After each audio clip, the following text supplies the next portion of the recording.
Hello, everyone, and good morning. I'm Salem Shuckman, Chair of the Board of Managers, and I'm delighted to welcome all of you here today to Swarthmore College's commencement, our first in-person ceremony since 2019.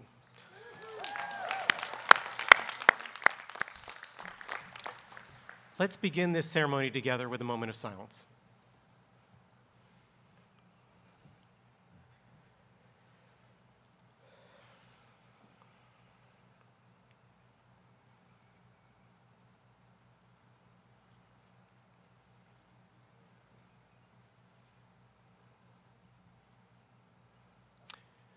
I also want to suggest we have lots of empty seats, so if folks want to move or if you want to stay in the shade, that's fine too. Thank you. As a Swarthmore graduate, one half of a Matchbox couple, and a proud Swarthmore parent, it has been my honor and privilege to serve the college as a member of the Board of Managers since 2000 and Chair of the Board since 2018. I am grateful for the opportunity to give back to this special place and to a community that has meant so much to me and my family over the years, and that I know means so much to you who have gathered here today. I want to begin by congratulating the classes of 2022 and 2020.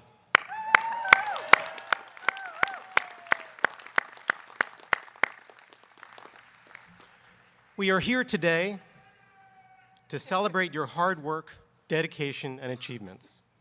All of you should be tremendously proud of all that you've accomplished, particularly as you have navigated part of your college career in the unexpected and often uncertain landscape of the pandemic. However, your resilience and strength serve as reminders that college is a time of growth, self-reflection and discovery, an opportunity to learn more about yourself and the world around you. It is where you learn to ask important and at times difficult questions, and it is also where you build the skills to seek answers framed with meaning and purpose. I believe it is a great privilege to do this learning at Swarthmore, surrounded by your smart, passionate, thoughtful peers and the talented and committed faculty and staff that have shaped your experiences here. Swarthmore teaches us the importance of community and of striving for a common good. It teaches the power of curiosity, of intellectual inquiry. As you look forward to whatever comes next, I hope you will remember an essential lesson of Swarthmore, that we are strengthened by our connections to this place and to each other. On behalf of the Board of Managers, I want to once again welcome everyone to today's celebration. You will soon hear from President Smith and our honorary degree recipients who will share their perspectives with us. To the members of the classes of 2022 and 2020, I want to wish you again a huge congratulations.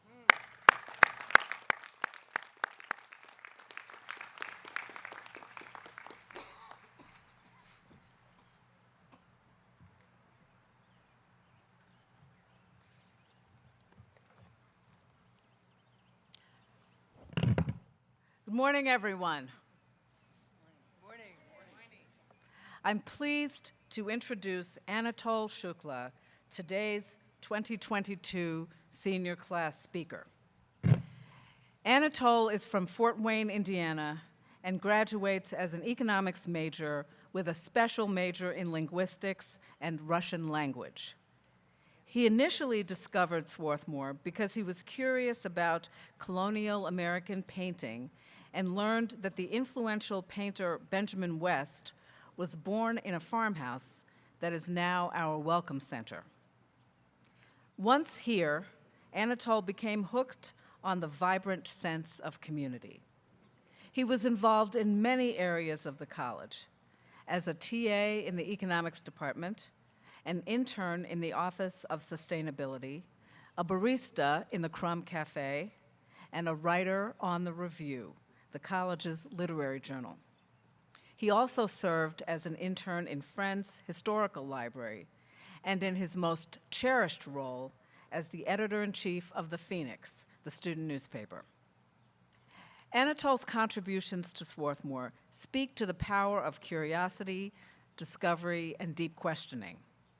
An avid explorer, Anatol's inquisitiveness both inside and outside of the classroom led him to discover connections to others and develop a more complex understanding of the institution as a whole. After Swarthmore, Anatol will continue his work as Assistant Publications Coordinator with the Modern Language Association's Office of Scholarly Communication. I'm delighted to welcome Anatol to the podium.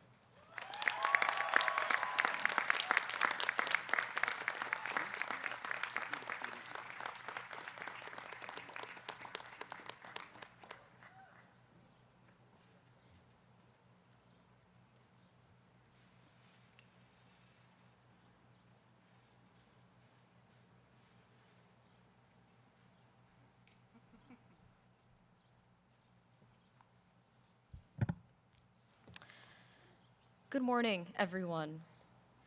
We are all here today celebrating a momentous occasion. Perhaps the only time in Swarthmore College's history that I have been up before 11:30 on a Sunday. It also happens to be commencement for the classes of 2022 and 2020, if you're into that sort of thing. First, let me extend thanks to everyone who has breathed life into this event. Thank you to dining, EVS, grounds, facility, and arboretum staff, whose hard work allows Parish Hall to keep its doors open. Thank you to the LPAC staff for their technological wizardry. Thank you to the faculty who make us lament that anywhere else it would have been an A. Thank you to all of the loved ones who have traveled, many from once insurmountable distances, to be with us. Thank you to the ones who join us today through their computer screens or just in spirit. Right now, we celebrate one collective achievement comprised of thousands of individual victories. P-sets submitted precisely at 11:58 and 30 seconds. Group projects coordinated with partners available only during a half-hour time slot every other waning gibbous moon. Messy tangles of thoughts and quotes on word processors transformed into elegant capstones and theses. Then there are the personal victories.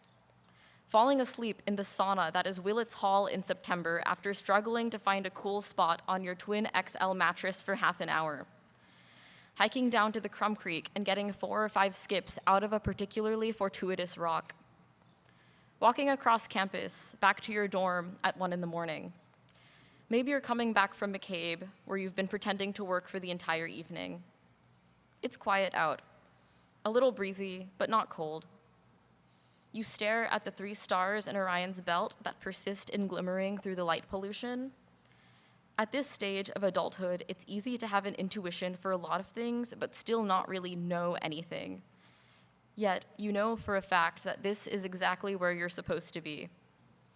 And you also know that your stomach is kind of gurgling and it was a bad idea to go back for another coffee at 10 p.m. All of these moments, scattered across the 408 of us, now weave into the tough yet supple jute of our time at Swarthmore. It is possible that despite the intimacy of our small community, your path and mine have never crossed. Still, we are connected. Other than Sharple's tres leches, that's probably the thing I'll miss most about Swarthmore, that there is no such thing as a perfect stranger. The spiderweb of connection at Swarthmore reminds me of the histories of prominent Quaker families. In 2019, I was a summer intern at Friends Historical Library, one of the largest Quaker research libraries in the world. Swarthmore has a lot of hidden gems, like the Pollinator Garden outside of Sci Center and Swarthmore College. FHL, which sits in an annex of McCabe Library, is the crown jewel on this diadem. My time there remains among my most treasured experiences at Swarthmore. I spent that summer pursuing 2 of my foremost passions, the study of history and snooping through other people's stuff. After working enough with family trees, you start to develop a pretty clear mental directory of who's who. Like the other day, I was reading about Levi Coffin, a Quaker minister and Underground Railroad conductor from Fountain City, Indiana, roughly 2 hours away from my hometown of Fort Wayne. I thought to myself, Coffin, just spitballing here, probably a cousin of Lucretia Mott, probably on her father's side.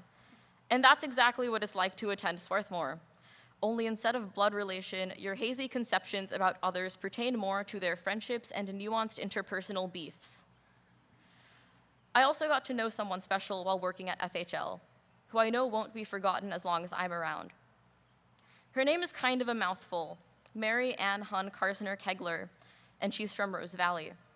If you're not familiar with the greater Philadelphia area or just haven't left the SWAT bubble too much, that's around 2 miles away from where we are situated currently. I never had the honor of actually meeting Mary Ann. She was born in 1932 and passed away in 1983. She did not achieve fame during her lifetime, nor has she in her departure. I got to know her through sorting the letters that she wrote to her mother, Catherine Hun Karsner, throughout her adulthood. I was left with a profound impression of a beautiful life, of which I'll now share some basic details. When Mary Ann reached adulthood, she departed Rose Valley to attend the University of Alaska. She was expelled from the university after a couple of years for the heinous crime of inviting male friends to her dorm room. Instead of packing up and moving back to Pennsylvania, she found a job at the university's snack bar until the institution found out and removed her from its campus. This was not the end of the line for Mary Ann. Instead of finishing her degree elsewhere, she took up a profession that to this day is less than 5% female, let alone in the 1950s: firefighting. She once wrote about her life in Alaska. In a week, there will be no doubt in the minds of the inhabitants of the eastern seaboard that I am A, an idiot, B, working hand in glove with Joe Stalin, and C, the proud parent of illegitimate kids. It will also be known that I am starving, freezing, dying of TB, fighting a losing battle with wild animals, forest fires, and insurgents, that I am living either in an igloo or a hole in the ground, and that Pan Am and Alaska Steam have gone broke so that I can't get home. Mary Ann fell in love with a peer from the University of Alaska, Ted Kegler. They had 3 children. When they could not register as a part of the Philadelphia Central Monthly Meeting on account of their distance, they instead founded their own Friends Meeting in Fairbanks, the Chenna Ridge Friends Meeting, which continues meeting to this day. Her family moved to Anchorage in 1966, where she passed away in 1983. With all this said, it's not because of Mary Ann's laundry list of life events that she has stayed with me. For me, reading her letters was like watching the magnolia trees by the Ben West house blossom into a fierce shock of magenta every spring. They revealed the inner life of a woman who was bold and adventurous and loving and deliciously witty during a time about which there persists an egregious narrative that women weren't allowed to be any of those things. Mary Ann carved a unique path because, and not in spite of, the multitudes within her that she embraced during her 51 years on Earth. When I think now about Mary Ann, I consider the dread that she must have felt at her expulsion from the University of Alaska. I think about how she would feel if she could know that today, almost 4 decades after her passing, she is being honored at a commencement ceremony at Swarthmore, just a stone's throw away from her hometown. I think now about Belushi Okoronkwo, a friend, classmate, and fellow senior whom the college prohibited from walking at today's ceremony because he is 1 credit short of fulfilling the college's degree requirements. I think now about all of the students who, like Belushi, pursue their educations with diligence and resilience in the face of life circumstances that are onerous to the point of unthinkable. I think now about how shameful it is that decades after Mary Ann's expulsion over an antiquated directive, institutions like Swarthmore College continue valuing their adherence to unyielding guidelines over demonstrating empathy and grace to their students. I think about the cruelty of enforcing rigid traditions in a world now defined by its lack of reliable precedents. For now and the years to come, if you would like to see Belushi and students like him walk, please stand or raise your hands.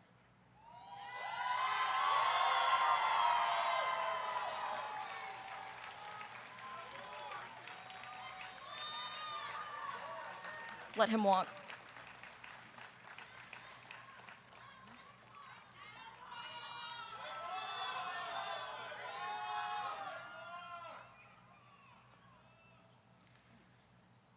Mary Ann's foremost connection to this institution rests in the fact of Friends Historical Library guarding her memory in its vast archives.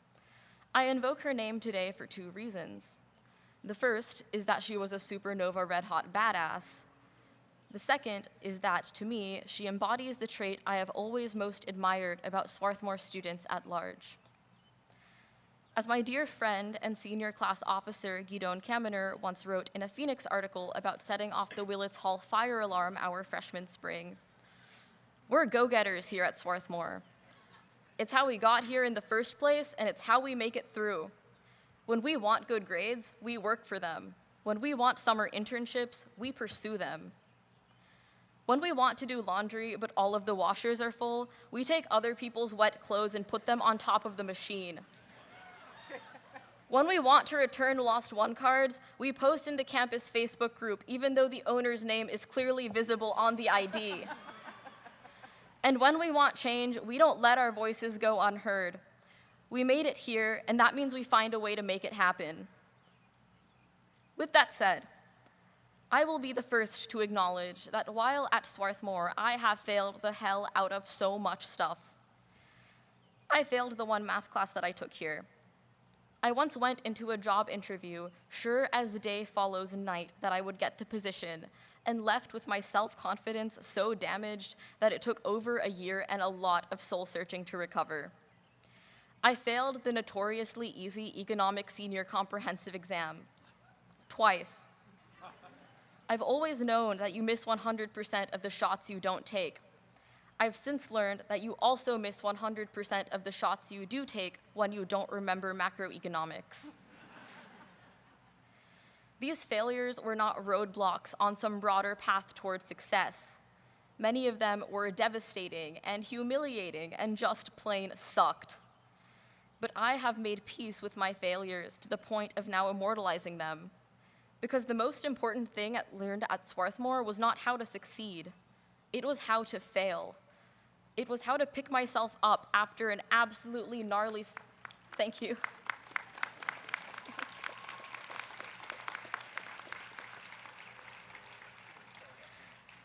It was how to pick myself up after an absolutely gnarly spill across the pavement. It was how to brush the gravel out of my wounds and maybe limp for a while, but ultimately to keep going.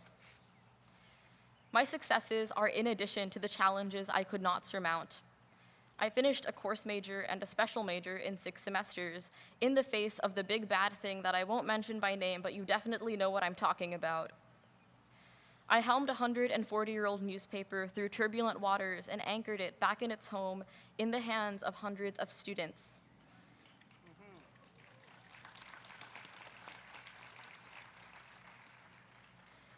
I built friendships with exceptional individuals who, even if we lose touch in the unknown that awaits us beyond this campus, I will always have beside me. The 17-year-old who moved into Willits on a scorching August afternoon in 2018 had the entire universe broken down to an idealistic science. And it is because, and not in spite of, my time here that I often feel that I'm graduating with more uncertainty than when I matriculated. But that's a good thing. When you know everything, nothing can surprise you. That includes, of course, the bad and the ugly, but it also includes the brilliant and the miraculous. My experience, of course, is not universal. We all made it here different ways. What matters is that we did, that we are all present right here and right now, sharing this moment together. Right now, the emotions on this campus must comprise a spectrum broader than I can comprehend. No matter what, you deserve to be proud of yourself. You have handed in your comps, delivered your orals, and defended your theses. You have used your last meal swipes, concluded your extracurriculars, and ignored your last banner system maintenance reminders. Every year, the Arboretum journeys steadfast through the 4 seasons, and for the last time, you have endeavored alongside it. Whatever Swarthmore means to you, your footprints are now etched onto its heart. This is it, class of 2022. It is time for us now to vacate our roles as students and hand them to the incoming class, who will embrace them as eagerly as we once did. It is time for us now to exit through the doors of Parish Hall and shake hands with Helen McGill-White, Thomas B. McCabe, and Maxine Frank Singer. It is time for us to go, and that means it is time for us to get. Congratulations, class of 2022. Congratulations, class of 2022. Thank you.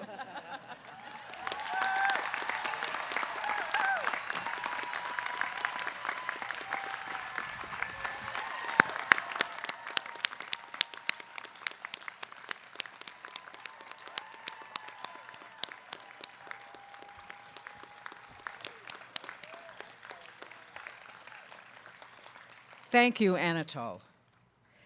And now I'm pleased to introduce Izzy McLean, today's speaker for the class of 2020.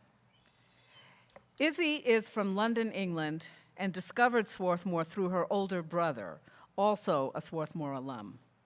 She graduated with majors in computer science and classical studies. While at Swarthmore, Izzy was the manager of the men's soccer team, an intern with the Office of Student Engagement, and senior class president. Her service as class president remains one of her fondest memories of Swarthmore because it gave her the opportunity to meet and engage with so many students and other constituencies across campus. When asked what she carries with her from Swarthmore, she says that her time here taught her the importance of keeping an open mind and a deeper appreciation for the impact of one's words when communicating with others. She is now a software engineer in New York, working in financial tech. I am delighted to welcome Izzy to the podium.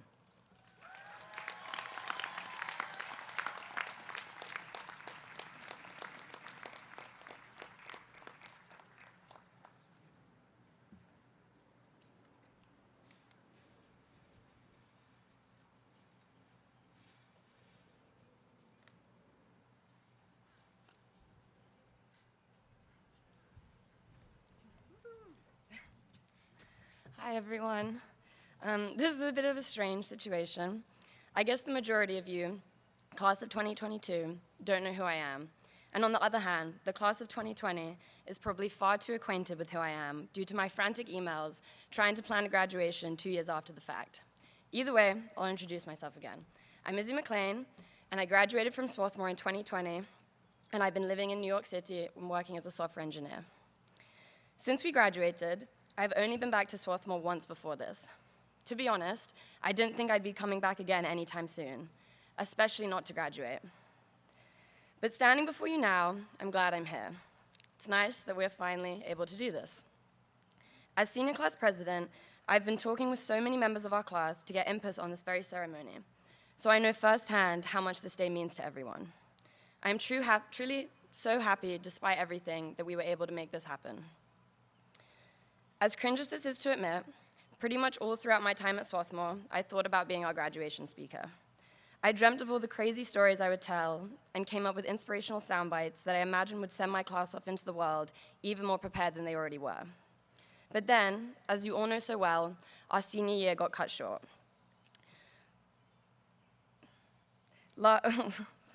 And all those final experiences, last conversations, and bits of closure we were supposed to have were suddenly gone. And while I was sad about missing out on all those memories, in some ways I was also relieved. All those lasts were so important, there was so much pressure to have the best goodbye, that I knew in some sense I might have messed it up. Or worse, it wouldn't have been all I had dreamed it to be.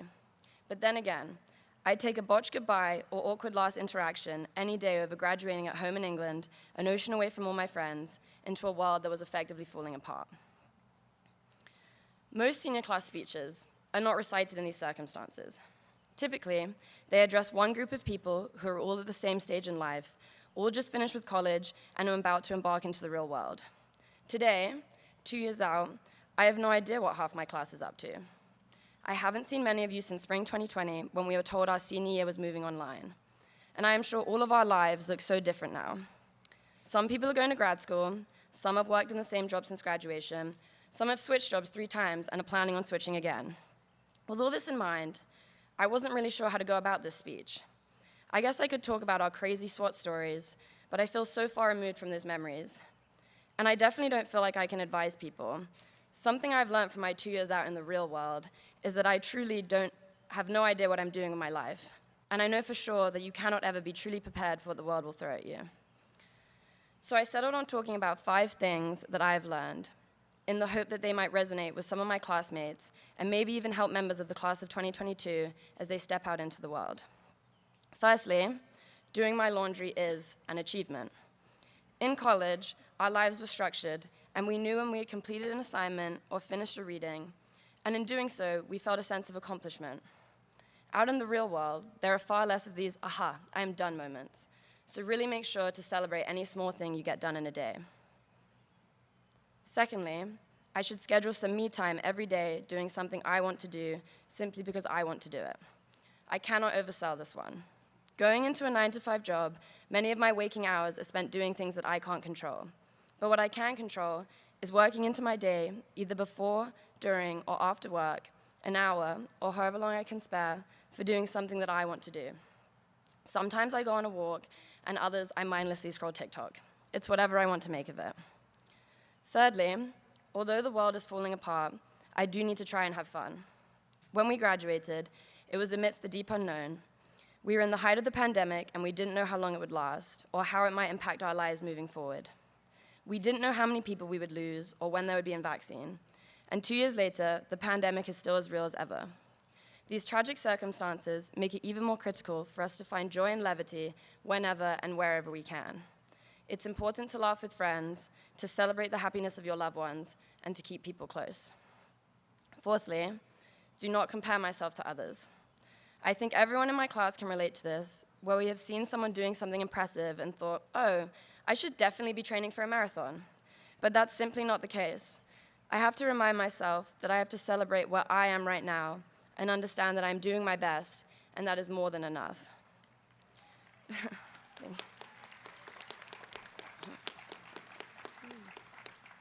Lastly, taxes are due in April, and that month might suck.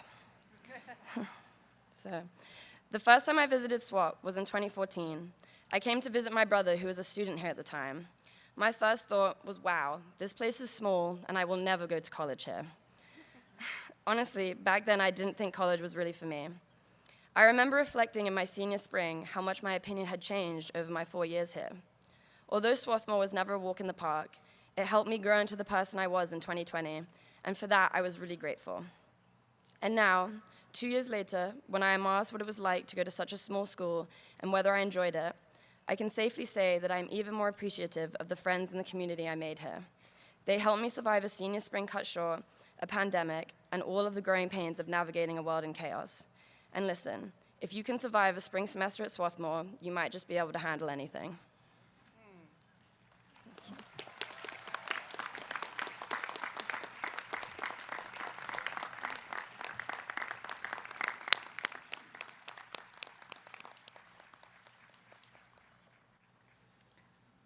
I'd like to begin by actually reminding folks of a comment that Salem Shuckman made at the beginning of his remarks. There are actually some seats here behind the members of the faculty. If any of you would like to move forward, please feel free to do so.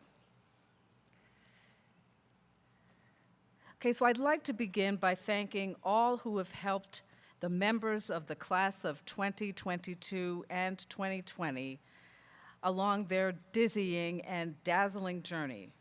Faculty members who have dedicated their energy, talent, and compassion to your intellectual and personal development, and staff members who have cared for you and for our beautiful campus. On this commencement morning,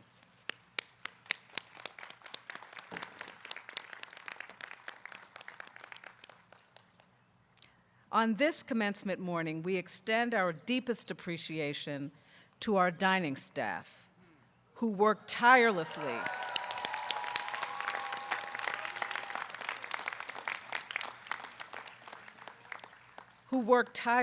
to nourish our students and guests, not to mention their steady support over your years here. We thank the grounds and maintenance crews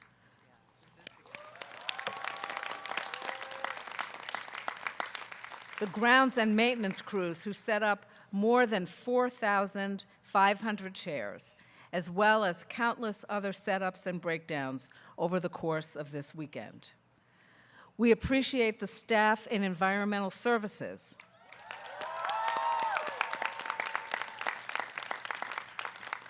who keep our campus spaces clean and well supplied, and public safety for their careful preparation and planning. We thank the staff of the Lang Performing Arts Center for supporting so many aspects of producing this event, and the Communications Office, who ensure that we document the ceremony and make it available so that a wide audience may celebrate with us.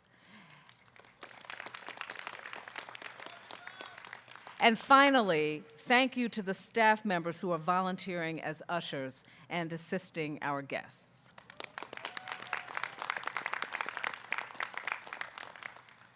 Now, to our graduating seniors and young alumni, I'm sure you appreciate that you did not arrive at this moment on your own. I invite you to pause with me to recognize all those who've helped you along the way. Our faculty members who, through their scholarly work and mentorship, have nurtured your intellectual and personal development. Our staff members whose care for your physical, mental, and spiritual well-being has been a constant presence. And to the many friends from the Swarthmore community and beyond who have been there to comfort you, confide in you, and celebrate with you throughout your college years. All played a pivotal role in your Swarthmore experience. And most importantly, let us say thank you to parents, family members, and caregivers who supported your education, who cheered your triumphs, who helped you learn from the problems you confronted, and who today are filled with pride. Your graduation represents a moment of joy, accomplishment, and celebration for all of your loved ones.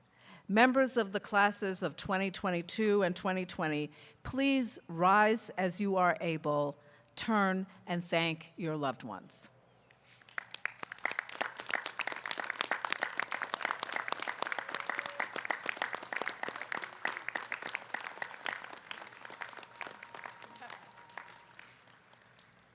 Thank you. Now, each year at commencement, we honor our retiring faculty and long-serving staff members. I ask our entire community to join in recognizing them with profound acknowledgement for their many decades of service. Faculty members retiring from the college include Sid Carpenter, Professor of Art, and the Peggy Chan Professor in Black Studies.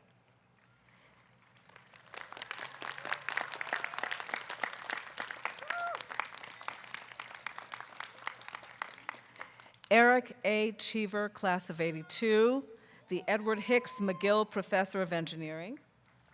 Not here, okay. Allison Dorsey, Professor of History.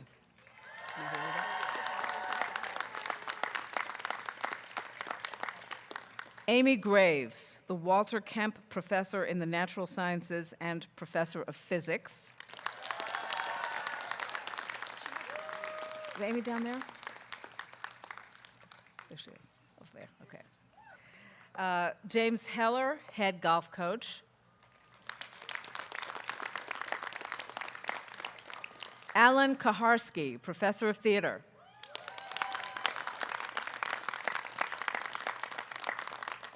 Robert Paley, the Edmund Allen Professor of Chemistry.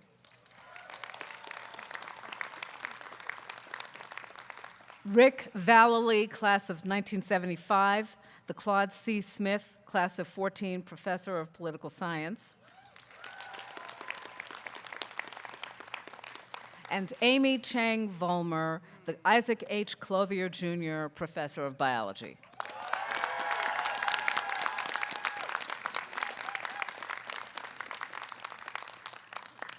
We also recognize the following retiring staff members who have served the college for 18 years or longer.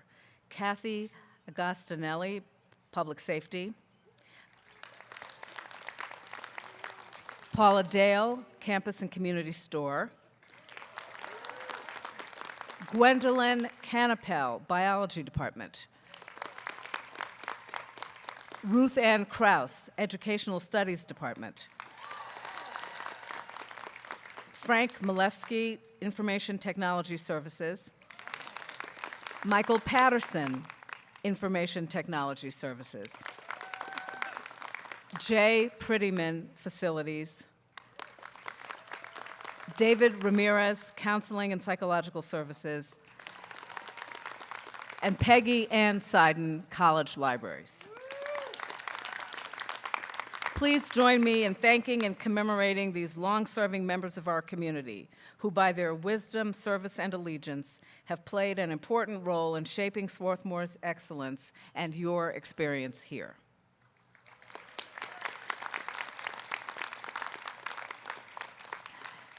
And I also want to pause for a moment to honor Bun Boraparat, a member of the class of 2020 who passed away tragically in July 2017. Please join me in a moment of silence in honor of Bun.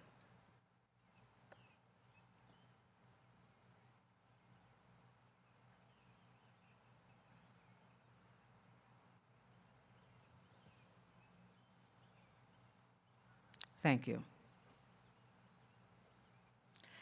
Now, as I thought about what I would say here today during this extraordinary event celebrating two remarkable classes of Swatis, I couldn't stop reflecting on time.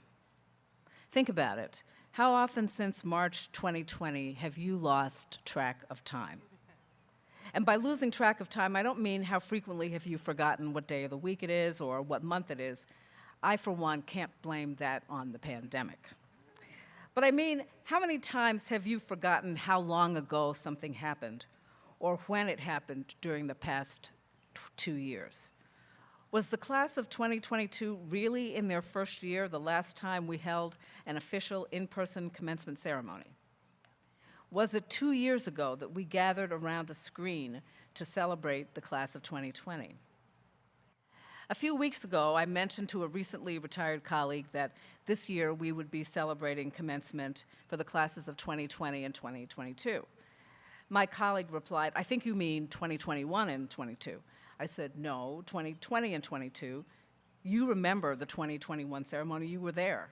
To which this person replied, "Oh, you're right, I completely forgot. The last 2 years have run together like a soup." How many times during the past 2 years have you used or heard an image like that? First it was, the last 6 months feel like a blur. Then the last 9 months have run together. And now the last 2 years feel like a soup. I've heard people describe this period of time that feels undifferentiated as COVID time. You probably heard that too. But recently I've been thinking about the idea of liquid time and how that idea pertains to the way we have come to think about our experience of temporality since March 2020. Now, I first came across this idea of liquid time in a book by Marianne Hirsch and Leo Spitzer called School Photos in Liquid Time, Reframing Difference. In their book, Hirsch and Spitzer argue that we typically understand school pictures as images that, quote, measure time dryly, picturing linear progress from one school year to the next, end of quote. But in periods of extremity, they write, quote, photographs keep developing in unforeseen directions when they are viewed and reviewed by different people in different presents. In liquid time, they are not fixed into static permanence. Rather, they remain dynamic, unfixed, as they acquire new meanings in new circumstances, end of quote. Now, I've been intrigued by the contrast they draw between the dry, linear progress of ordinary time and the liquidity of times of extremity and distress. Their argument has gotten me thinking about our use of metaphors or images of liquidity, soup, things running together, to describe the period of the past couple of years. Now, we are all aware that even though we might count or mark time in linear numerical terms, 24 hours in a day, 7 days in a week, 52 weeks in a year, and so on, we live in time much more subjectively. A long-awaited week's vacation will fly by. A week waiting for a medical diagnosis or the outcome of a job interview can feel like an eternity. And when we have to come to terms with the loss of a loved one or a natural disaster, an act of terrorism, a crisis or tragedy that hits close to home, we understand the feeling that time as we know it has stopped and we are plunged into a different reality altogether. So the idea of the fluidity of time is not unfamiliar to us, and it certainly isn't unique to this period. This is one of those concepts that has always defined the human experience, but it's perhaps more visible to us in times of crisis. Now, during the past couple of years, we've noticed the way our sense of time and the illusion of its linearity depend upon rituals, whether personal, familial, or institutional.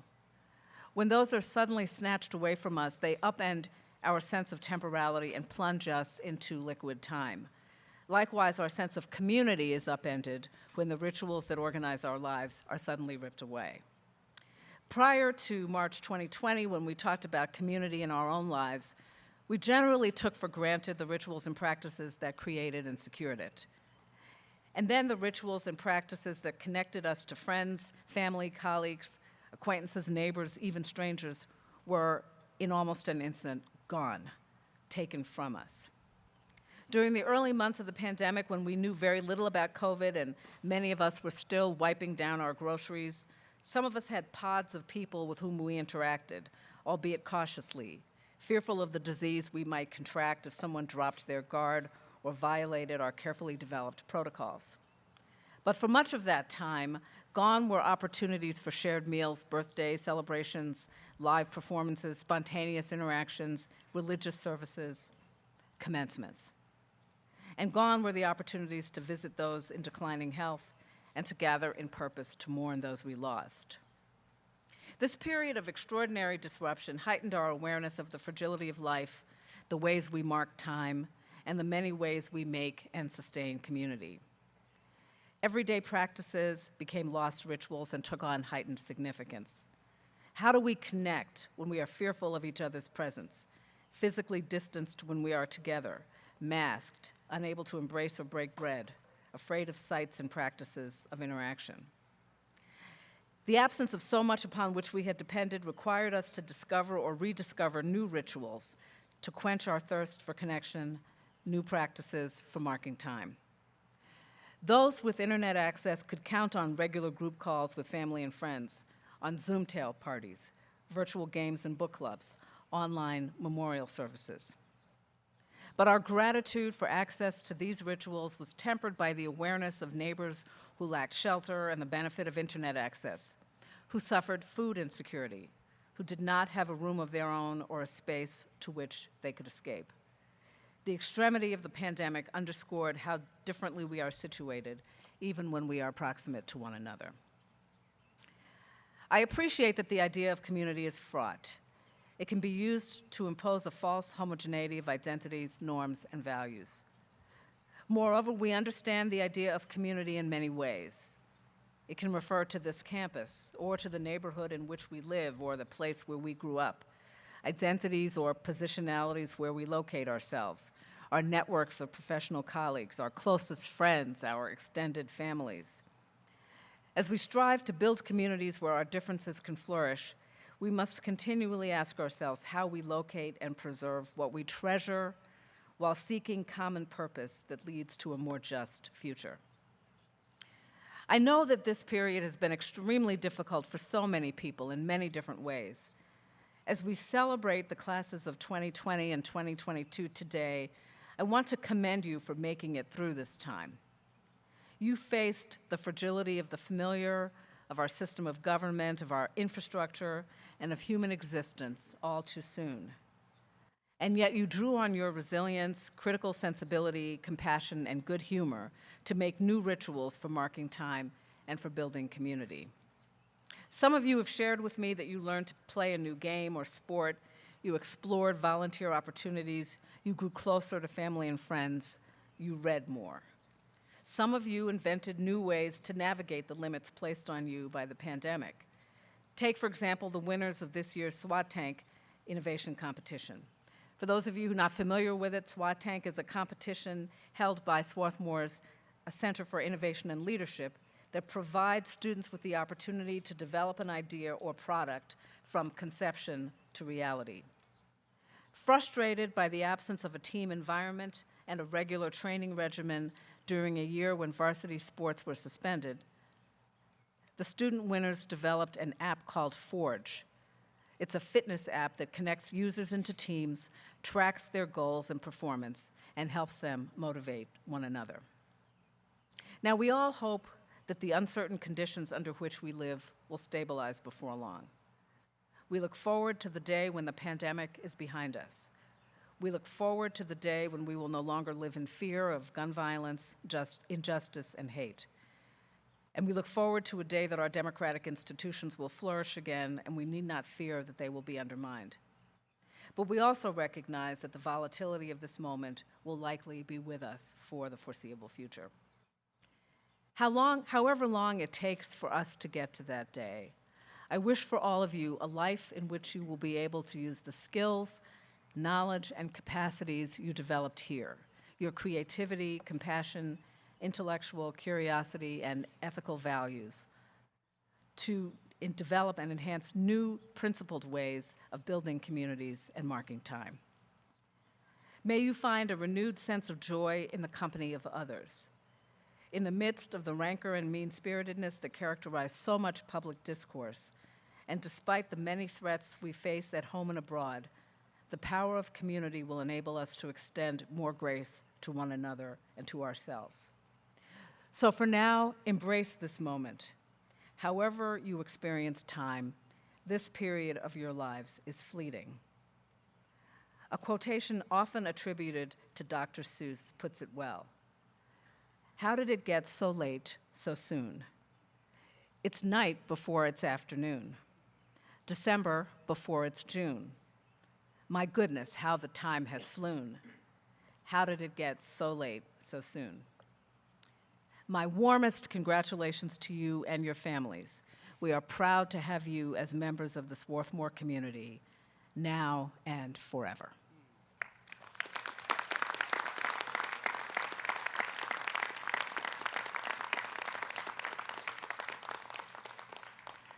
And now, we will proceed to the awarding of honorary degrees. Aleinikoff, would you please come forward?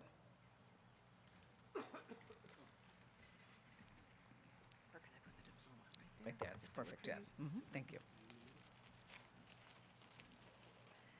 T. Alexander Aleinikoff, Swarthmore College class of 1974, is a leading immigration and refugee law scholar, helping direct policy at both the national and international levels. His service includes co-chairing the Immigration Task Force for President Barack Obama's transition team, as well as serving as the United Nations Deputy High Commissioner for Refugees, safeguarding the rights and well-being of refugees and internally displaced persons around the world. In addition to his public service, Alex has deep experience within higher education. He currently teaches at the New School in New York City and is the director of the school's Zollberg Institute on Migration and Mobility. Writing in the 2004 essay collection entitled The Meaning of Swarthmore, Alex reflected that his time spent in the college's peace collection, reading about, quote, individual and collective action for peace, quote, served to forge iron-like commitments to seek to make the world more just, end of quote. These commitments are evident in his teaching, scholarship, and service, embodying the values of a Swarthmore education. And now, Alex, upon the recommendation of the faculty and by the power vested in me by the Board of Managers of Swarthmore College and the Commonwealth of Pennsylvania, I have the honor to bestow upon you the degree of Doctor of Laws.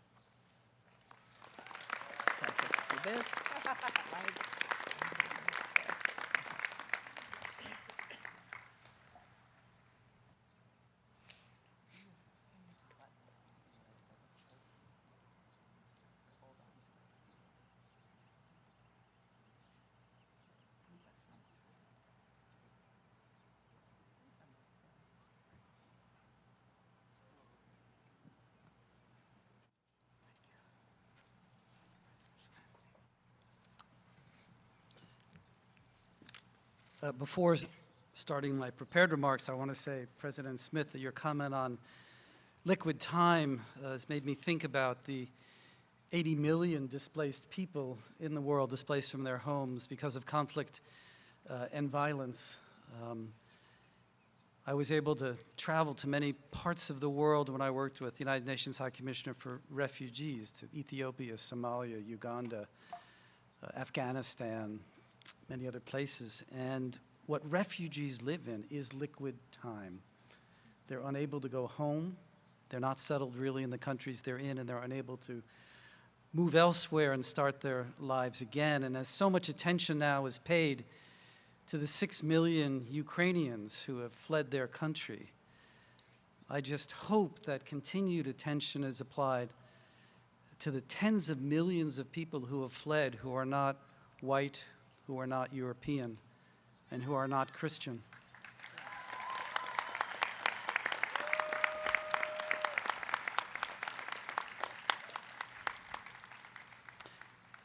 President Smith, parents, friends, faculty, fellow honorees, members of the Board of Managers, and graduates. Doesn't that sound nice? I'll say it again. Graduates. It's with love in my heart for this college that I'm grateful for this second Swarthmore degree. I attended my first Swarthmore graduation 58 years ago. Now, I know what you're thinking. He doesn't look that old. Actually, it was my older brother's graduation. At that 1964 graduation, it was the centennial of Swarthmore, and the President of the United States was the commencement speaker. These were turbulent days in the country and on the campus, implicitly recognized in Lyndon Johnson's comment that day that we recognize in the outer simplicity of Quaker life and the inner passion for decency and justice, there's inspiration for every person of goodwill. There's some parallels between then and now. The demand for racial justice has seized the nation. A major power of the world was waging an unjust imperialist war. Congress was debating expanding health care. Income inequality was recognized as a national scourge. An environmental movement was growing. Roe versus Wade was decided in my junior year. My generation, naively optimistic, thought we could solve the problems of the day and to deliver to you a more just, a more equal society. To be sure, there have been some successes, but we have left an awful lot for you to do. At that 1964 graduation, 6 other honorary degrees were awarded, one to an Anglo-American poet who had taught at Swarthmore for 3 years, 2 decades before, W.H. Auden. But only the president spoke. Can you imagine? W.H. Auden stood here silent.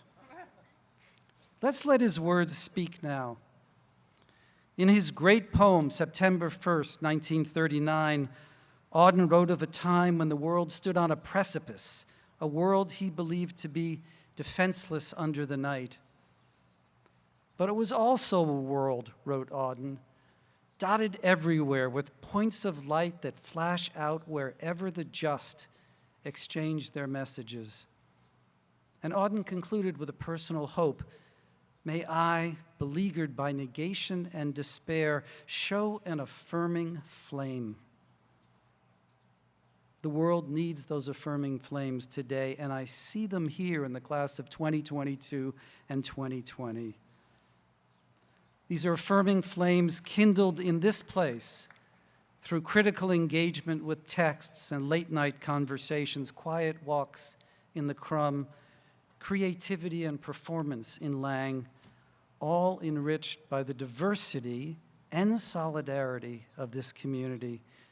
Swarthmore asks you, it enables you to be among the just who continue to exchange their messages. Now, often at celebratory moments like these, graduates are told to go forth and change the world. A Nobel Prize is within your reach. My message would contain a bit more Quaker humility. I would say, Make for yourself a life that models the world you would like to see. Maybe that's a world that's more caring, one in which people listen a bit more than they talk, a world that finds nurture in nature, that gives play to the imagination in literature and the arts. Each act of kindness, any flower planted, every joyful dance is an affirming flame. With a Swarthmore education, a world of challenges becomes a world of opportunities. To the uninitiated, the words engraved on the cornerstone of parish may seem like an oxymoron, use well thy freedom. But to those who have passed through these halls, you get the drift. I'm confident you will indeed use well the education you've received here, and I know that the college will be proud to call you theirs, as proud as you will be throughout your life to call the college yours. Thank you.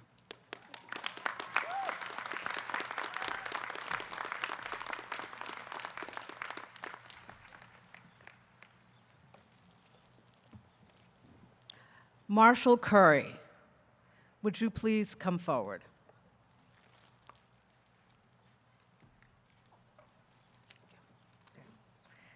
Marshall Curry, Swarthmore class of 1992, is an Academy Award-winning director, producer, cinematographer, writer, and editor.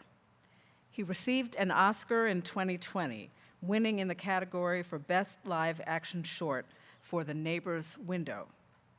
He has been nominated for an Academy Award on 3 other occasions for his documentaries.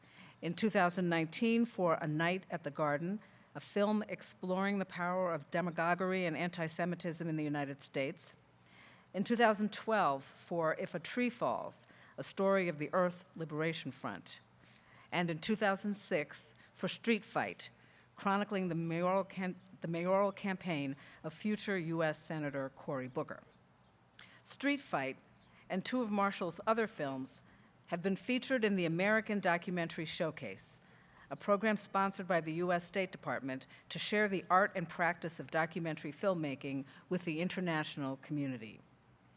Through the showcase, Marshall has traveled to Israel, Jordan, Kosovo, and Ukraine to lead classes and discussions about documentary filmmaking.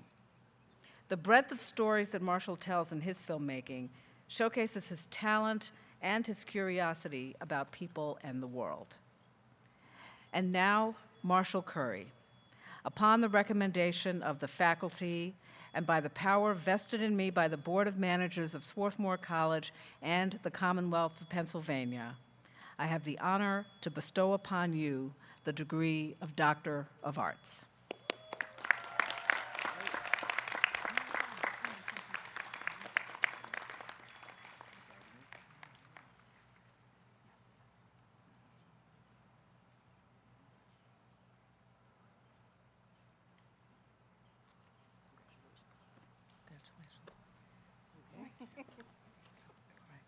I'm going to give you these so they don't slide when I move this. Okay.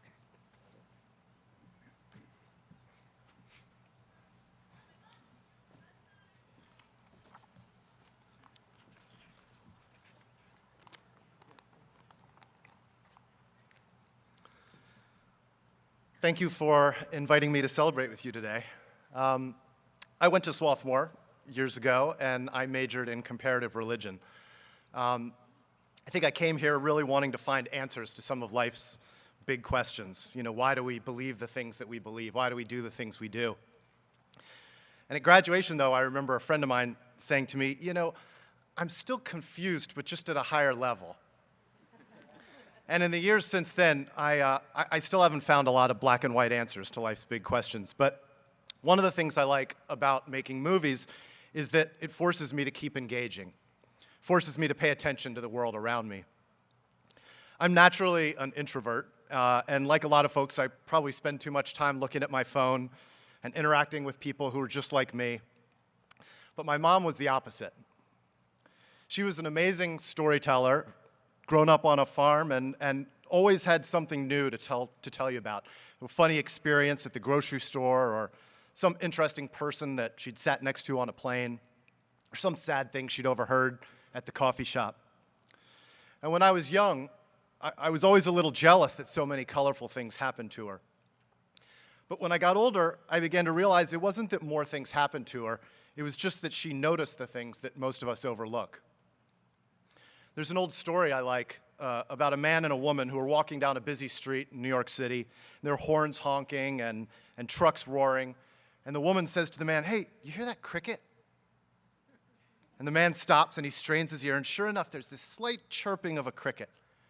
And he told the woman, "You must have really amazing ears to be able to hear that." And the woman says, "No, my ears are the same as everybody else. It's just what you're listening for." And she said, "Watch this." And she reaches into her pocket and she drops a quarter on the sidewalk. And it makes this faint little clink, and everybody around pats their pockets and looks around to see whether they've dropped a quarter. And she says, "See, it's just a matter of what you're listening for." My mom was like that woman. She loved to spot details that were noteworthy and story-worthy. And she also loved drawing out strangers and getting to know people that most of us ignore. She knew that the guy who worked security in her office building used to dream of being a jazz trumpet player. And she knew that the lady who cleaned the office had fled from Eastern Europe in the 1980s. My mom took a lot of delight in that moment when you discover that somebody is different and more complicated than you thought at first. And she nurtured that delight in me. Years ago, I started thinking about how strange it was that NASCAR was one of the biggest spectator sports in America, but I didn't know anything about it. I couldn't name 2 NASCAR drivers, and not only that, I didn't really know anybody who could name 2 NASCAR drivers. And that seemed sort of pitiful. It seemed like there were NASCAR fans and non-NASCAR fans, and if you mapped it, it would probably look a lot like a red state, blue state map. And I thought, if I want to understand my country and the people who share it with me, I should probably spend some time learning about the things that they care about.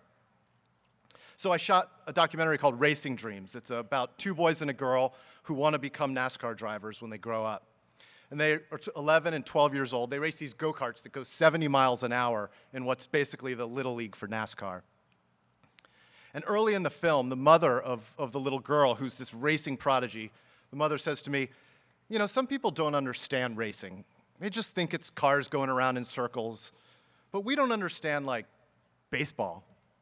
To us, that's just guys standing out in a field hoping somebody might hit them a ball, and they might not even hit it to them." And I love that comment so much because it reminds me that anything that you don't understand, whether it's racing or baseball or jazz or documentary film or religion, it all looks absurd from the outside. But once you get inside a little bit and you start to understand what makes a good pass in a race or why a knuckleball wobbles, then things that you didn't even realize were blurry suddenly come into focus and life becomes a little richer. So as you leave here to pursue your dream, whatever it is, I hope you'll make progress on some of life's big questions. But I also hope you'll carve out a little space to eavesdrop on conversations in the checkout line, to look up from your phone and notice who's sitting next to you in the restaurant, to get to know people outside of your circle, and to listen for the sound of that cricket. Thanks.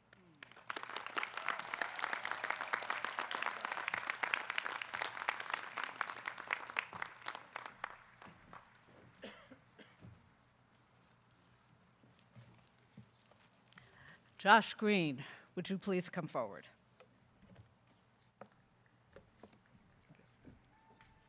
Aha. You brought your fans. Okay. Josh Green, also a member of the Swarthmore class of 1992, has been serving the public interest for over 20 years as an emergency room physician and elected official in Hawaii, where he is currently lieutenant governor. Josh began his life's work as a family and emergency room physician in rural hospitals and clinics, where he immersed himself in Hawaii's rich culture and people. Additionally, he witnessed firsthand the lack of healthcare resources in those areas, which was his inspiration to begin his local political career and bring a voice to underserved communities. After serving for 4 years in the Hawaii State House of Representatives and for 10 in the State Senate, Josh was elected lieutenant governor in 2018. Josh was named Hawaii Physician of the Year in 2009 and Hawaii Legislator of the Year in 2013. With the onset of the COVID-19 pandemic in 2020, Josh was named the state's COVID-19 liaison and has since been a leader in helping curb the spread of coronavirus in Hawaii. Josh's work to provide healthcare access in underserved communities, as well as his public service, exemplify a commitment to the common good. And now, Josh, upon the recommendation of the faculty and by the power vested in me by the Board of Managers of Swarthmore College and the Commonwealth of Pennsylvania, I have the honor to bestow upon you the degree of Doctor of Science.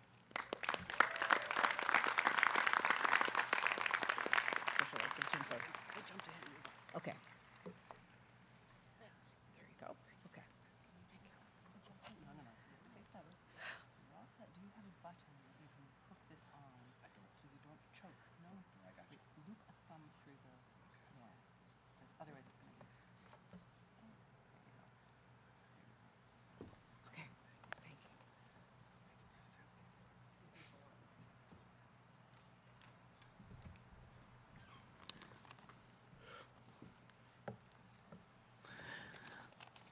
Aloha. I'm from Pittsburgh, though, originally. A couple observations. First of all, thank you, guys. Thank you for enduring the heat and absorbing a little bit of hot air for the next couple minutes. Okay, thank you very much for this.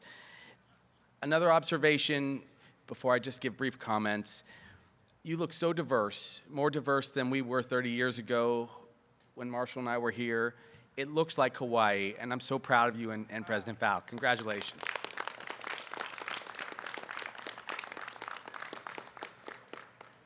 And I'm sure there is a somewhat shy, skinny, half-Jewish guy out there, and this is what 30 years can do to you, so beware, okay?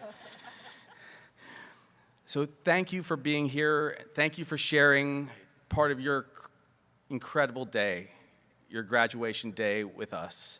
2020, 2022, thank you for that. Thank you, President Smith.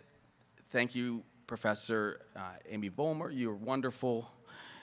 Thank you, everyone, for letting me share some thoughts with you. I'm just going to tell you a couple stories. Forgive me if they are a little inappropriate. My wife is here horrified now.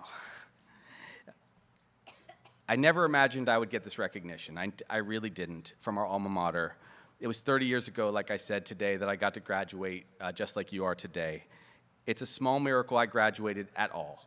That is a fact. If it hasn't begun already, graduates, you're going to start having a dream. You're going to have this dream that there are courses you never attended whatsoever, and you have an honors exam or some other exam coming to you really soon.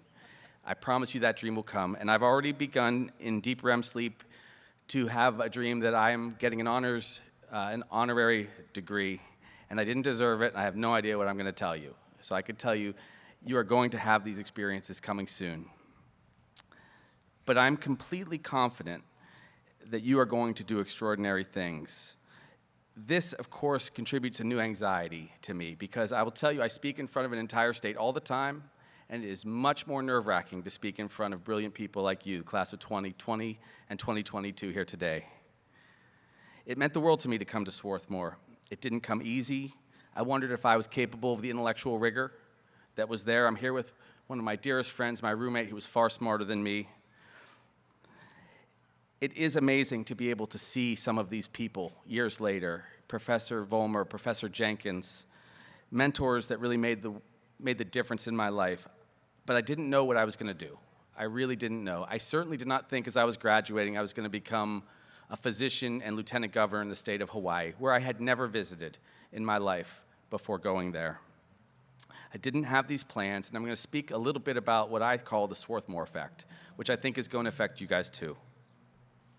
So after graduating from Swarthmore, barely, I did what most firstborn Jewish boys do, which is I went to medical school. And I snuck into medical school without really an intent on doing anything special, except that the experiences I had been pretty miraculous. And I had opportunities shortly after leaving. After 3 years of medical school, they let some of my friends and I, Swarthmore graduates, we had all gone to different medical schools, travel abroad to do actual medical missions, which is ironic because, like I said, I'm a Jewish guy married to a Mormon now, so it was a really weird mix for my future. And we went to these medical hospitals deep into Africa, into Swaziland, and it was there that we saw just incredible, incredible things. There was the pandemic of that era, which was HIV/AIDS, where over half of the people we treated in the hospitals in Swaziland were HIV positive and dying of AIDS. So our hospitals became not just a hospital, but they also became an orphanage. And so Elena, my dearest friend from Swarthmore, also class of '92, and I decided, after seeing those challenges, seeing so many kids become orphans from HIV/AIDS in a faraway place, and then on top of it, a malaria epidemic hit, that we would come back and do something different. So coming back from Swaziland, after being medical mission doctors, we decided we'd pursue other things that Swarthmore set us up for. It was that ethos of Swarthmore, that unpredictable thing that Swarthmore instills in us, that sent us to new dreams and new ventures. And for me, it set me off on another different course. I came back from that country, and I thought I'd like to do something slightly different, so I joined the National Health Service. In the National Health Service, I figured they would send a guy like me to Philadelphia or New York, Pittsburgh, to be the doctor. And instead, they gave me 3 options. Go to Northern Maine, go become the doctor in the federal penitentiary system at the Supermax in Oklahoma, or go to Hawaii to be the doctor. And I'd never been to Hawaii, but let's be clear, I chose it over those other 2 options. And when I got to Hawaii, it was just the most incredible thing to be absorbed into a community of 8,000 people, mostly who were Filipina or Hawaiian. They had no care, they had no access to treatment, they were crippled by trauma, and they suffered terribly. But I thought to myself, how can one help them? And here's the first story and one of the lessons I learned in that experience. And I want you to, if you can, just absorb the heat for a second and imagine these bizarre things that can happen in life. The first lesson I learned, an 80-year-old man came into our clinic. He came in long underwear in the Hawaii sun, looked very poor, told me, and forgive the racy part, told me he thought he had syphilis from a recent, very lucky relationship he had fallen into. I couldn't believe it from this 80-year-old who was dressed like this, and he asked me for tests and to care for him. And he wanted the test all within 1 day. And I looked at this man and I judged him. I couldn't imagine what he was talking about, but he wanted care. And so we spent the day together, we ordered the test that would make him comfortable, and I thought to myself, this is the most unusual experience I've ever had with a man. And I thought he was poor, I thought he wouldn't be able to afford his medical care, all the things that we focus on at Swarthmore. And at the end of the day, when I shared with him his tests were fine, that he was normal, he was okay, I said, don't worry, you don't have to pay your bill. I was judging internally.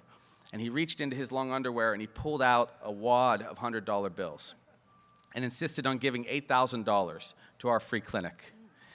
And I said to the man, now I have to ask you, really, how could this happen? Who are you? Why are you able to give $8,000 to this free clinic here in the middle of rural Hawaii? And he said, well, before I won the award, didn't have money, but after winning the award, I've been fine. And I said to him, how on earth did you get that money? What award did you get? He said, well, I won the Nobel Prize in chemistry, and I invented the process that led to Cool Whip. Never eat it. And he walked out of my clinic, and I realized that in that moment, I didn't know exactly who I was in front of all those years. So I ran for office because after 4 years in a rural clinic, I saw too much suffering, and I thought people deserved a little bit better. I went door to door in my scrubs, continued to be an ER doctor, and tried to experience what others were experiencing, which was a need to give back, my Swarthmore colleagues. So I went, like I said, door to door to win election, and just days before the election, after trying to be an idealistic person and win it that way with ideas, it came out that my opponent was a cocaine dealer, and I was able to win that first election, which was an auspicious way to become a politician. I met my wife, Jamie, 2 weeks later, began a family, began to do my best, now in a space that was very unusual. And it occurs to me that some of you are thinking, the government, I don't know. Well, unfortunately, right now, I am the government, and I'm one of you. So it creates a small conundrum here for us at graduation here in 2022. But I did my best. I began to, again, try to find a way, find a niche as a Swarthmore grad and a doc, and now as a politician. And my second major lesson, there was a governor that was someone I looked up to, and I wanted to kind of win his favor and make him like and respect me. So one day I was out jogging, and there was a group of really tough protesters outside the governor's mansion. They were screaming with signs. They were demanding the death penalty be instituted in the state of Hawaii, something that I didn't believe in, and it wasn't really from our ethos here at the college. But they were demanding for the death penalty to be instituted, and I called the governor at 4:30 in the morning, and I said, please, governor, stay safe, stay in your house, don't come out. I left a message on his phone. There are people out there that are really going to be ugly to you. No call back, but he, I hope, appreciated it. And the next morning, again at 4:30 in the morning, same or similar protesters were really raising heck outside of his house. And I said, once again, governor, on the phone, please don't come out. People are demanding the death penalty in our state of Hawaii. You can't come out and deal with this crowd. They're irrational. This is not a group that you'll be able to convince. Again, I was trying to get into his good graces as a junior legislator. And then finally, the third morning, I called him because the protesters were still out there demanding the death penalty be instituted in the state of Hawaii, and he answered the phone and he said, Green, stop calling me. They're filming Hawaii Five-0 outside my house. So I learned once again, you can't always be on the mark, no matter how hard you try. I went on to become lieutenant governor, a position that is basically useless, and that is true. But I tried to make the most of it. And for the third time, I tried to invoke probably the lessons I learned here at Swarthmore. There was an epidemic of measles in Samoa, and in Samoa, people were dying, children were dying. And so once again, we led a medical mission of hundreds of doctors and nurses to Samoa in just 3 days. And in that moment, I realized when people gave us a free plane and vaccinations, that there was a way to really take some of what we had done from all of our years, being aspirational, trying to help people, and give back. And not 6 weeks later, getting fairly top-secret briefings of all things. I'm about the last person you want to give top-secret briefings in the world to. We found out there was a new virus coming out of Wuhan, China, and it was COVID. And it was at that moment I knew the lessons I learned from my professors here at Swarthmore, from the lessons that we learned in medical mission work as doctors and colleagues and friends from Swarthmore, from the pandemic in Swaziland, translated to the pandemic in Samoa, that all of these roads could lead together. And it was not lost on me that the people that got me through Swarthmore and medical school, these beautiful people, these wonderful people, friends like you guys, colleagues, that got me through college and med school, to the National Health Corps in a zigzag way, past a cocaine dealer to get into the legislature, through the Hawaii Five-0 set, to run for lieutenant governor. All of these things really defined for me what the Swarthmore effect is. Though you may not realize it, you as Swarthmore graduates are built for amazing, unpredictable adventures ahead. You will likely lead great things, whether you like it or not, whether you want to or not, in ways that will mean the world to those around you. So thank you again. Thank you for including me in your very special day. Thank you for enduring the heat. Thank you for showing us so much warmth as people who graduated years ago like you, but who have the honor of a lifetime. I love you very much.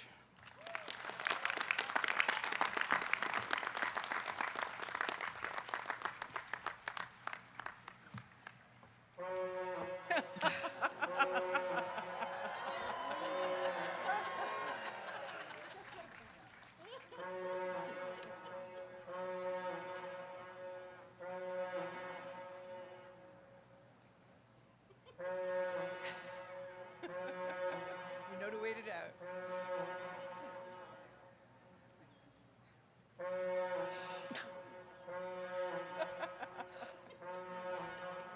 It wouldn't be Swarthmore without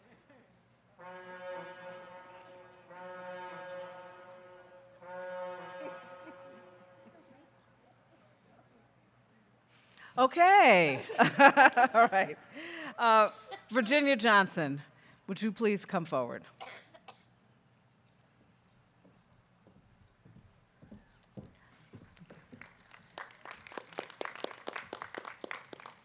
Virginia Johnson is a renowned and trailblazing ballerina who has shaped her field through work as a performer, editor, and director. She is a founding member of the Dance Theater of Harlem and was an integral part of the company for nearly 30 years.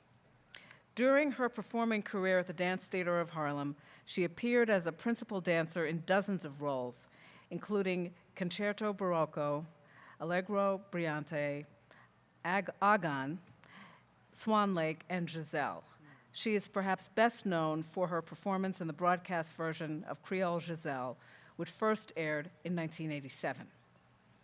After retiring from performing, Virginia embarked on a communications degree at Fordham University. While there, she created Point Magazine, an acclaimed magazine covering the world of ballet. Virginia spent 9 years as the magazine's editor-in-chief before rejoining the Dance Theater of Harlem as the company's artistic director. In this role, Virginia helped restore Dance Theater of Harlem's professional touring company after an 8-year hiatus.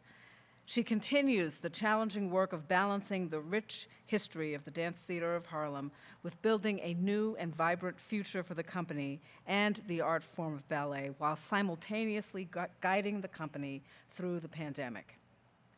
And now, Virginia Johnson, upon the recommendation of the faculty and by the power vested in me by the Board of Managers of Swarthmore College and the Commonwealth of Pennsylvania, I have the honor to bestow upon you the degree of Doctor of Arts.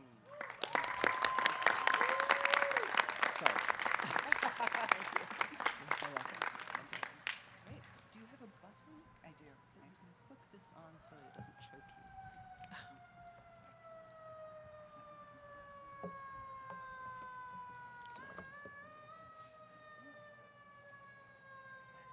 it's one of those fancy buttons. Oh, Lord.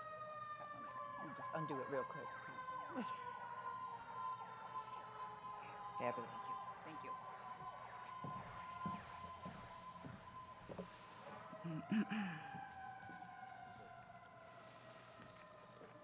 Thank you, President Smith, and thank you, my dear Chandra, for this honor. Thank you. Graduates, I salute you as you pass a major milestone. Your hard work and perseverance have brought you to a high vantage point in your young lives. I urge you to savor this moment, as there is so much more ahead. Reflect on the journey to this achievement and recall the many steps that brought you here. As you stand in the wings, ready to move forward in the next act of your life, the skills and habits that you have honed will serve you well in the ongoing discovery and development of your being. Arthur Mitchell, the dynamic and distinguished founder of Dance Theater of Harlem, used to exhort us, all of us dancers, to just be, to work hard with rigor and passion, and then, when it came to performance, to just be in our strength. It took me a while to figure out what Arthur Mitchell meant by being. I came at last to understand that he was speaking about value, creating value in oneself. You may or may not garner wealth or high position. You may or may not change the world through your efforts. But the quality of your being is yours to shape. Being is integrity, it is imagination, it is compassion, creativity, and awareness. Your being is a well that you will draw from throughout your time on earth. It has taken me these 70-odd years to realize that the external pursuit of value was a powerful driver in my life, but that it was art that made it possible for me to embark on the inner personal journey towards value. Art is an act of life, and for me, it is a means of understanding and sharing my place in the world. And while I have had the privilege to live a life in art, my message is to all of you. One does not have to be an artist for art to be an essential part of shaping your being. Art is the human expression of the experience of being alive. These days, there's a tendency to see art as an add-on, but the impulse to art is far richer. Art is a series of conversations, statements, and responses. One conversation is the one that the artist has with his or her own experiences. Another is the one between the artist and society and the traditions and mores that sustain it. And now, in a global world, art is a conversation between cultures. In African traditions, art is the very fabric that holds a culture together. In 19th century Europe, some argued that art need not have any purpose beyond its existence as an individual expression. In 21st century America, art has come to be seen as a commodity or an entertainment.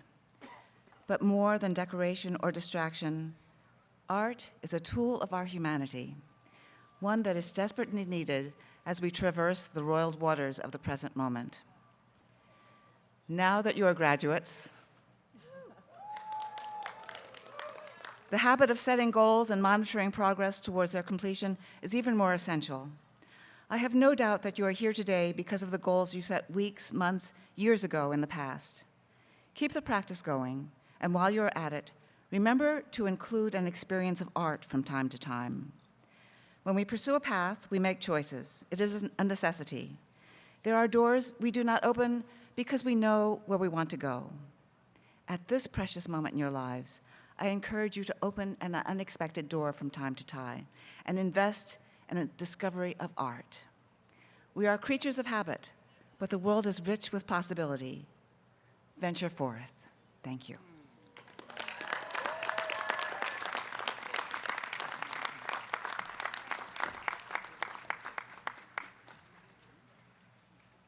Thank you so much, and thank you again to all of our honorary degree recipients.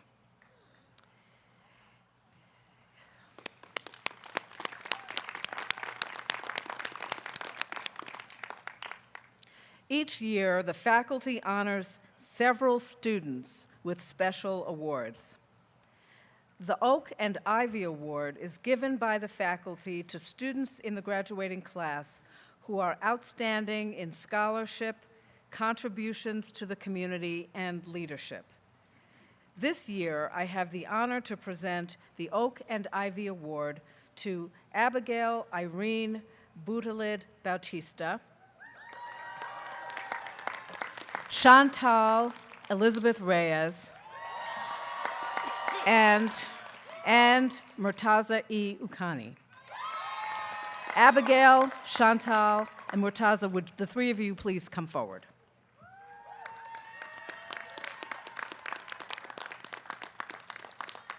And we're here. Right. Okay.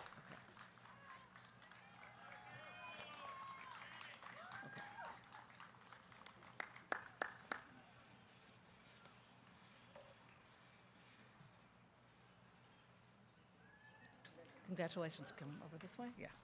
Yes. Okay. Abigail? Okay. Okay.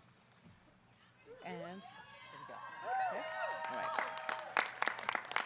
Actually, why don't you stay there for a moment? Okay. Okay.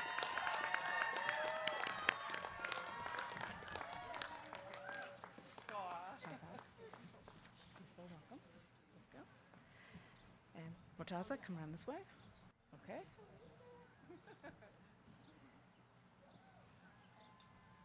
you go. You're more than welcome. Okay.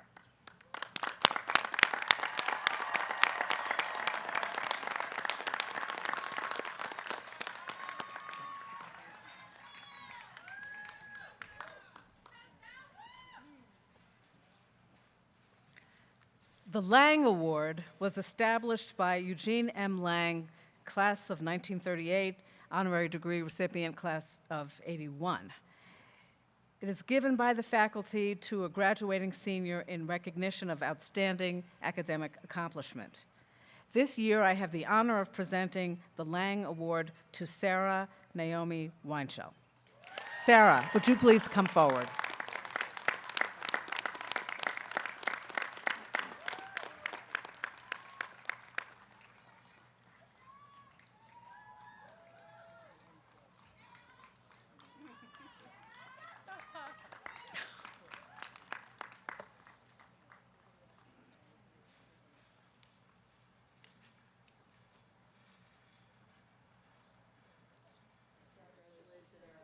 Congratulations. Come around this way.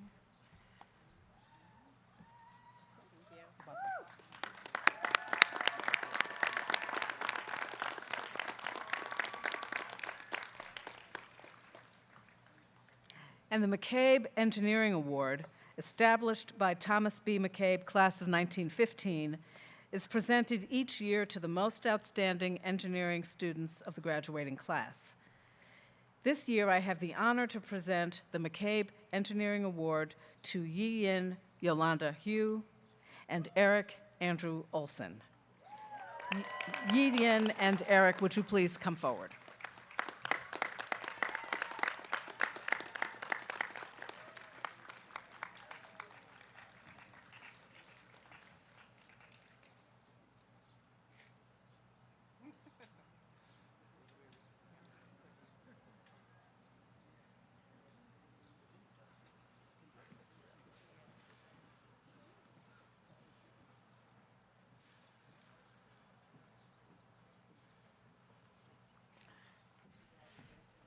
Congratulations. Come on this way.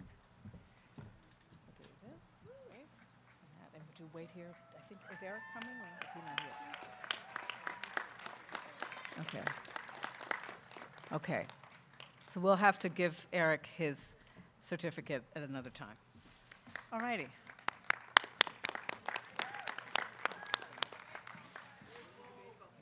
Oh, he's a baseball player. I'm sorry. Thank you. Thank you for letting me know that. All right. Otherwise engaged. Okay. And now, we're finished. No, seriously. Now, the moment you've all been waiting for. The Provost and Dean of the Faculty, Sarah Willie LeBreton, will present the candidates for the degree of Bachelor of Arts. Please, okay, this is my futile annual announcement. Please hold your applause until all of the candidates for the Bachelor of Arts have received their diplomas. Okay, I said it. Now do what you want. Okay. Go ahead. Yeah. President Smith, I have the pleasure to present to you the candidates for the degree Bachelor of Arts. Upon the recommendation of the faculty and by the power vested in me by the Board of Managers at Swarthmore College and by the Commonwealth of Pennsylvania, I confer upon each of you the degree of Bachelor of Arts and admit you to all the rights and privileges of that degree.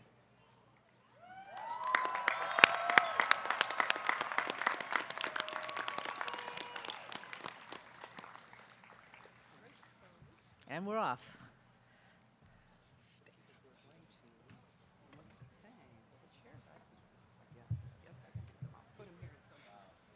Yeah.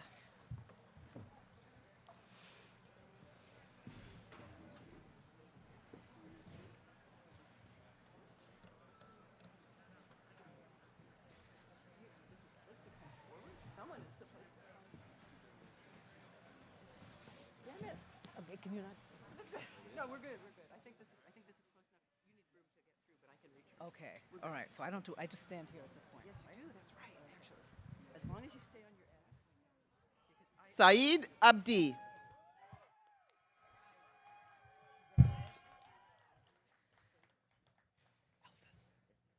Elvis Edem Adorkor.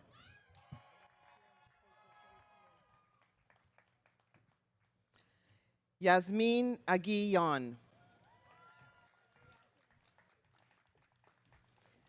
Mikhail Yunus Ahmed. Jeremy Akioka. Bruni Alonso Orhama.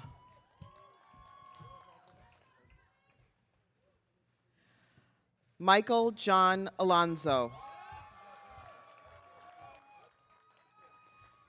Tristan Michael Alston. Suleiman Syed Amjad. Jordan Undo.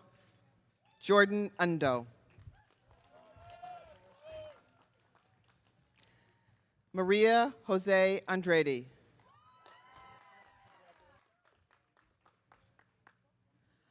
Nana Kwaku Anikwabe Nana Kwako. Rosella Grace Apple Hernandez. Liam Ellis Ash. Lucy Spence Atkinson. Alana Bala. Jack Balu. Talupe Elizabeth Banjo.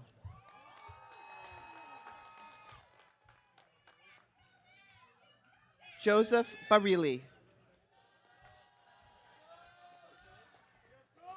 Janet Serena McIntosh Barkdall.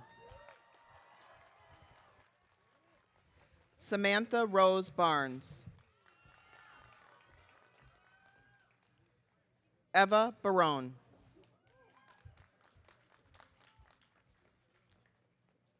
Madeline Basil.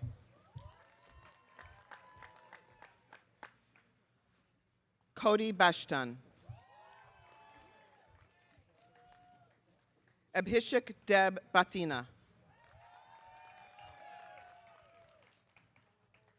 Abigail Irene Butaled Batista. Ethan Bergman. Shorya Busker. Callie Blaine. Leonora Blodgett. Veronica Bohenick. Benjamin Bowman. Zeus Garcia Borrego. Christopher Franzini Brandt. E.K. Whiteman Brickner. George William Briggs. Bethany Marguerite Bronkima. Susanna Lydia Brown. Michael Warren Brown. Sophie Becca Brown. Ellis Buckminster. Samantha Grace Burchell. Eduardo Borgos Quesada.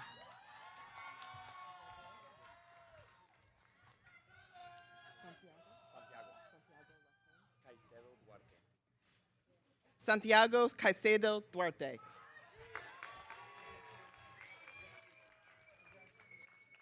Zachary Ray Camp.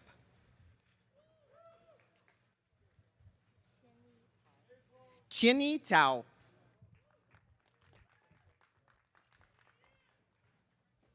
Tianyi Tao. Marion Carr. Chào bác Khánh Toàn.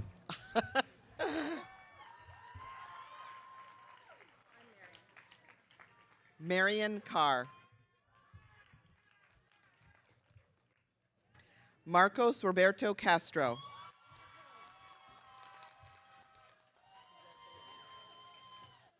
Jeffrey Claiborne Cater. Luca Serbin.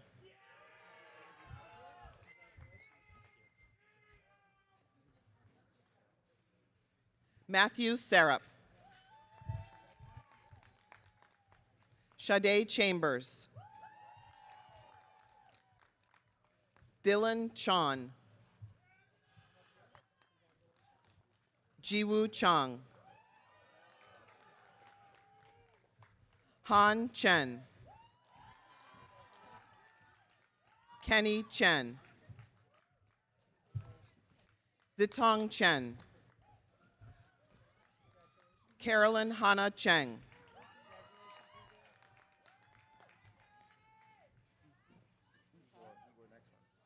Igor Cherniak. Emma Chow. Elizabeth A. Chin. Rachel Cho. Gino Cho. Jacqueline Chow. Lydia Churchill. Elizabeth Juliana Conca. Alicia Magdalena Contreras Lescano. Paul Matthew Cook. Mecca Monet Cooper. Kirsbet Cortez Lopez. Jonah P. Kovitz. Nathaniel Joseph Cox.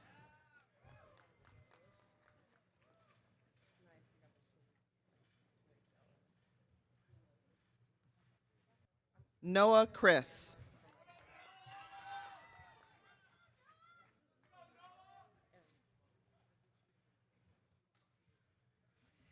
Aaron Taylor Cronin.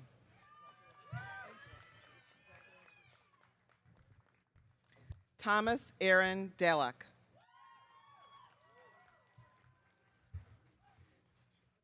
Fuad Dakwar.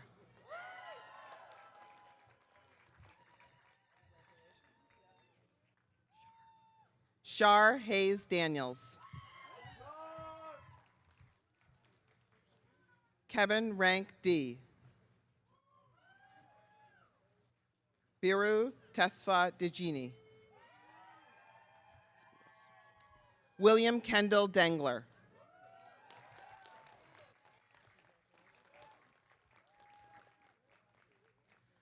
Anouk De Silva.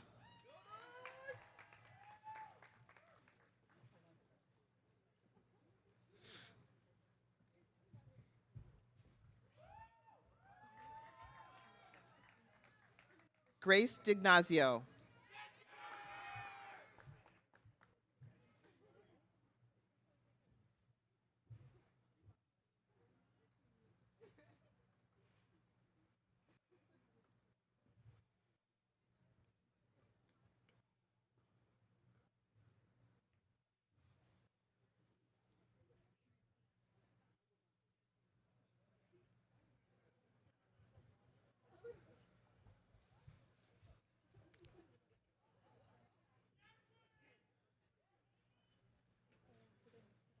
Things have been mixed up.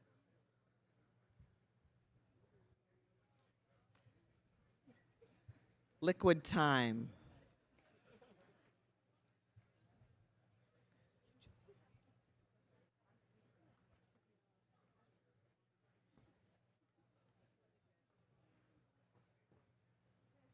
Julianne Ding.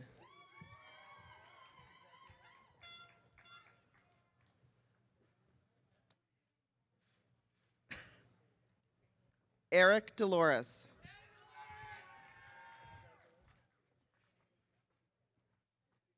Wilbur Ernesto Dominguez Cabrera. Colin Donahue. Lee Dong.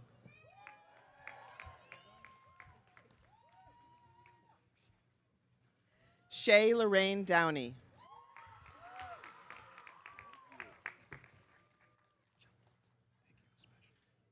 Joseph William Drake.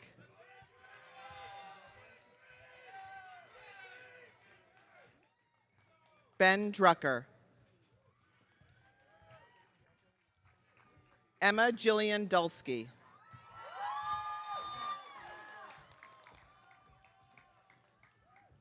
Rosemary Durkee.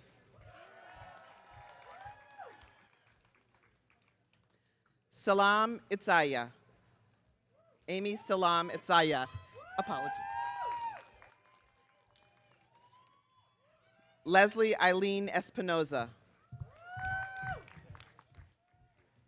Marcus Estrada Osorno. Angeline Etienne.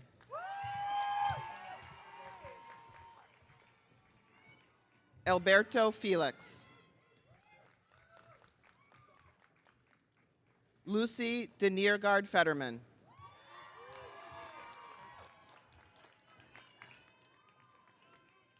Maxwell Finkelstein. Barbara Fitzsimmons.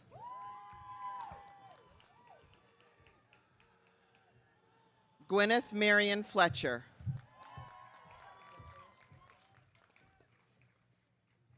Sukaira Francisco. Charles Martin Fromm. Miles Garcia.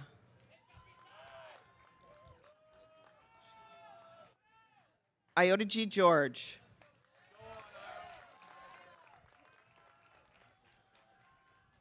Gwen Gilfund. Connor Rory Gill. Gwendolyn May Glotz. Lily Sophia Goldman. Daniela Carolina Gomez Tovar. Julian A. Gonzalez. Theodore Grayer. Augustus Green. Grace Griego.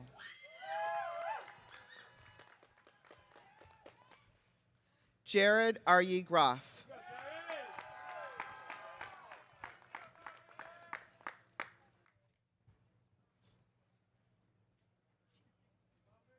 Stacy Chingye Guan.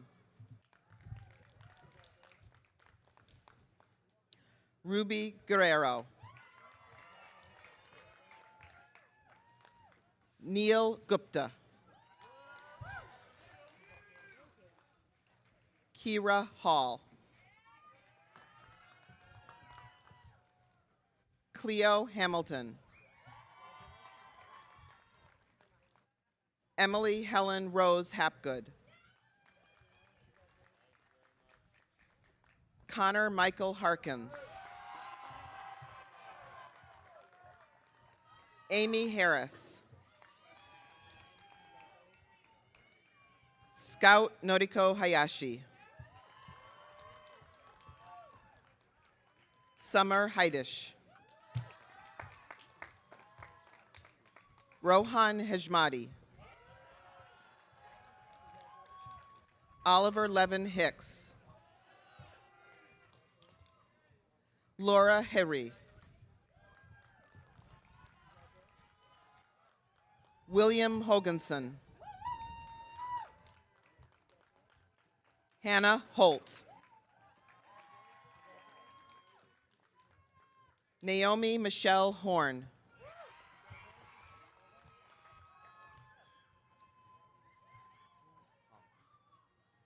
Harrison Patrick Hotham.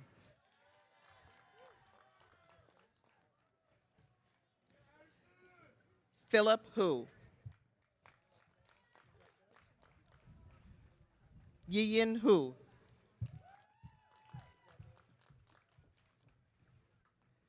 Alice Shuyi Huang.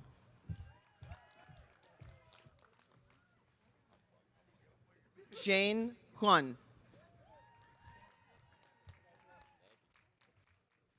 Luke Ingersoll.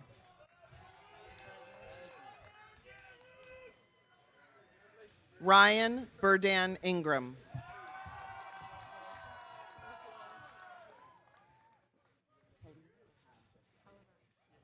Helena Olivia Irvine.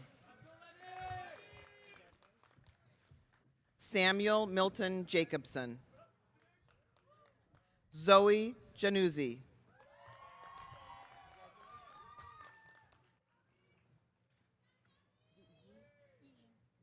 Yi Jiang. Aaliyah Johnson. Kyle Alexander Jones Shaw. Bailey Sarah Senlu Jones. Shane Jones.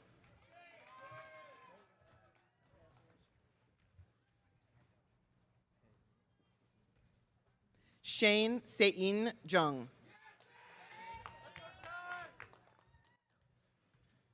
Gidon Kaminer.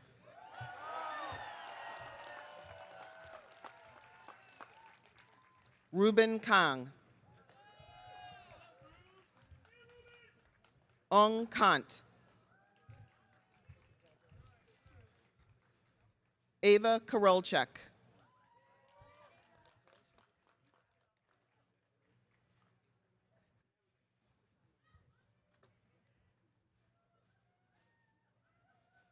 Arina Kazakova. Elliot Keniston. Amir Kadar.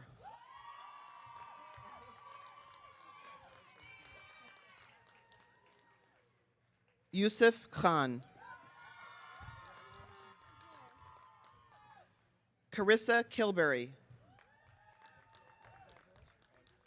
Austin Kim. Chung Kyung Kim. Dong Ok Kim. Jae Tuk Kim. Ju Yeon Kim. Natalie Bong Hee Kim. Soo Bin Kim. Catherine Allison Knox.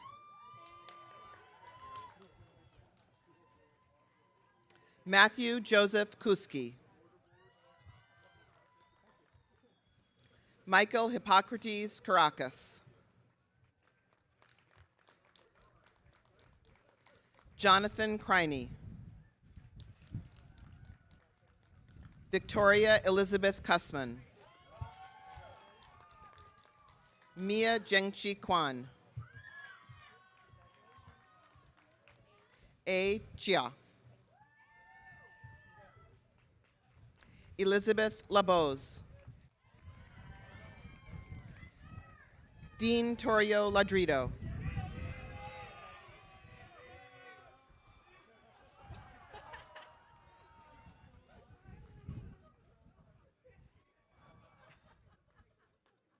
Aaron Wilson Langford.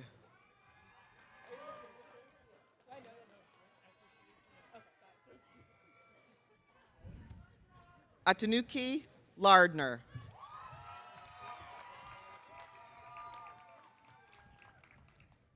Benjamin Lau.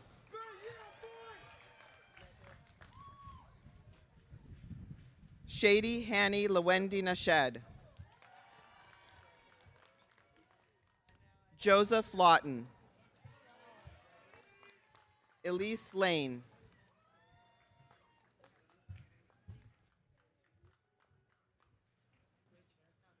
Dohyun Lee. Chinook Lee.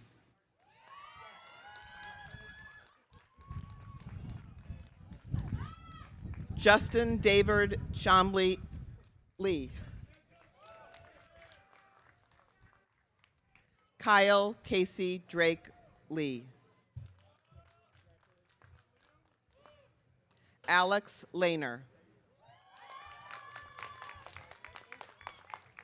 Vanessa Levy. Dakota Lee.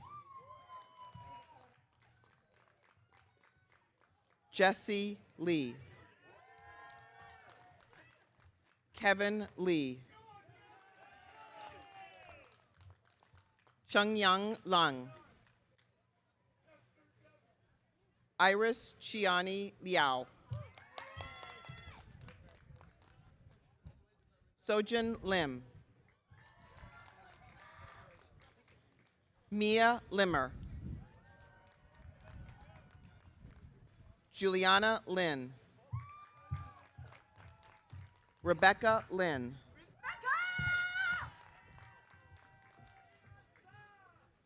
Sonia Linares Castillo.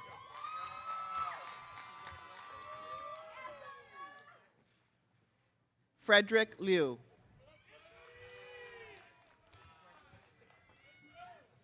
Shirley Justa Liu.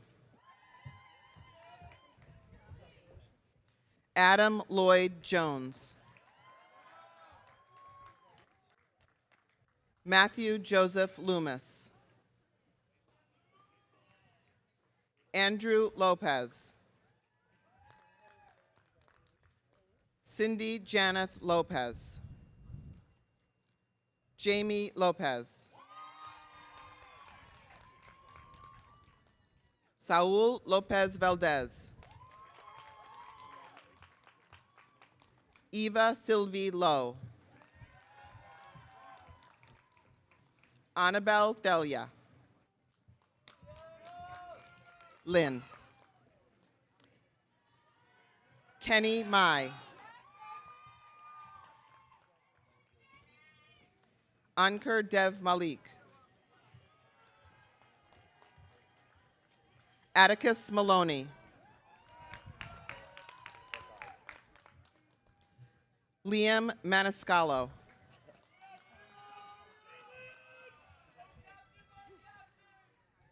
Bess Rachel Levin Markle. Samuel Marks. Atsidi Marquez.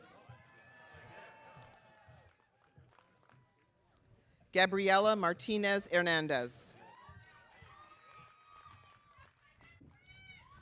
Christopher Premad Matthew.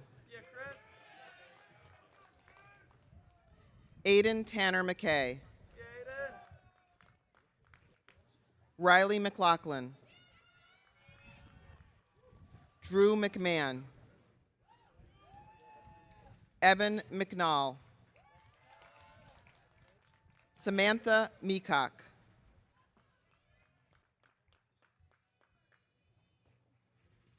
Eddie Marie Mendez. Jason Muth. Michael Edelman Mayer. Joanne Meow. Elizabeth Mickelson.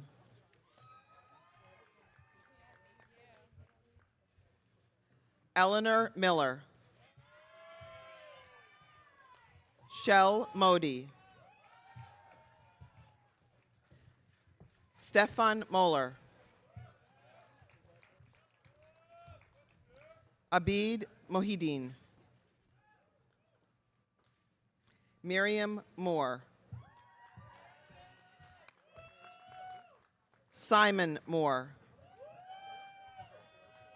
Luke Mutz.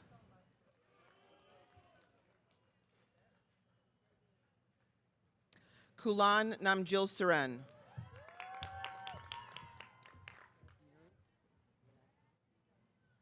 Neri Naram.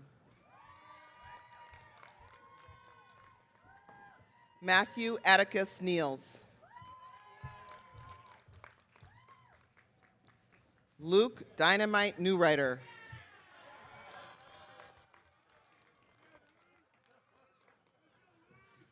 Han Tui Chok Win.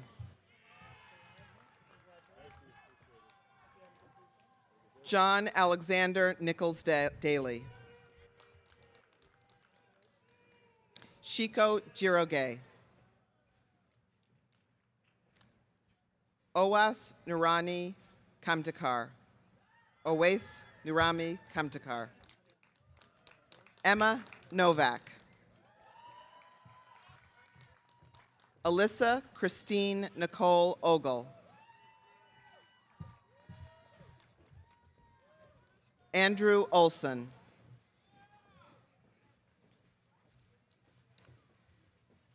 Jolene Imali Upula. Samantha Ortiz Clark.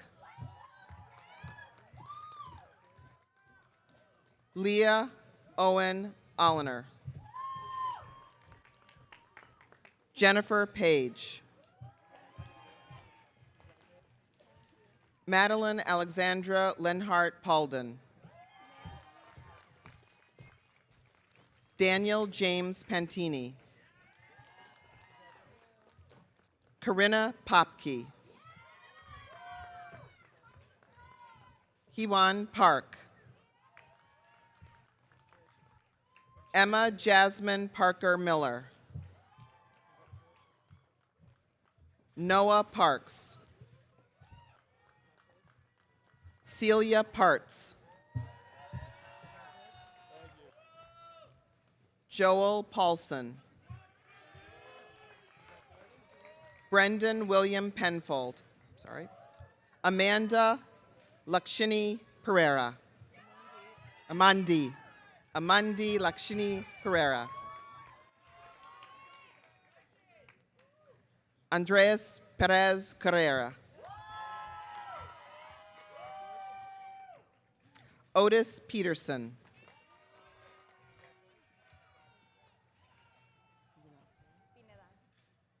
Evelyn Pineda. Maya Star Lund Plotnick. Charlotte Gwendolyn Pohl. Zoe Porterfield. Leo Pozell. Luca Poxon. Michaela Elizabeth Purnell.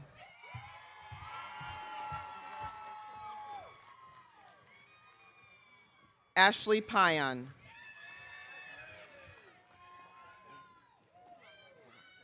Gwendolyn Grace Rock.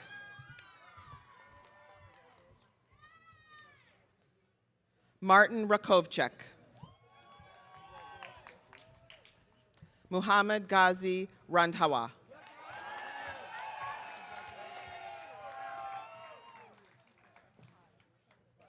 Sagar Rao.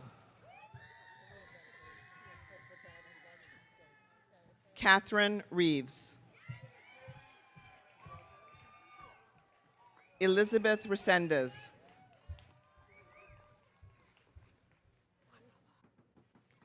Angela Vanessa Reyes Cervantes. Chantal Reyes. Sage Tessa Reese.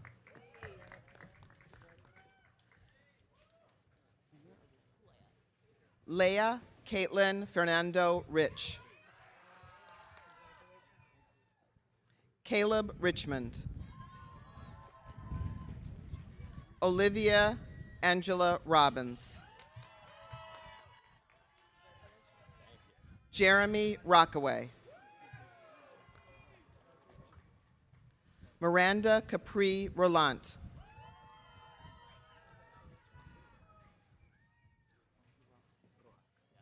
Mohi Rojas.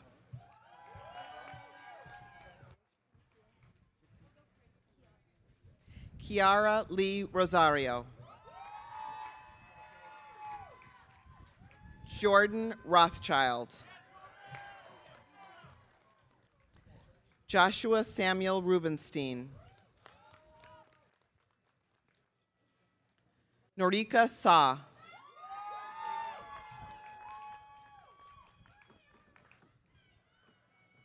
Musa Salam.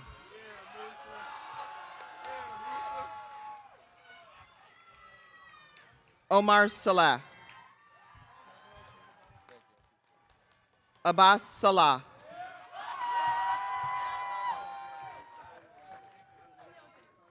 Pablo Alejandra Salvatierra.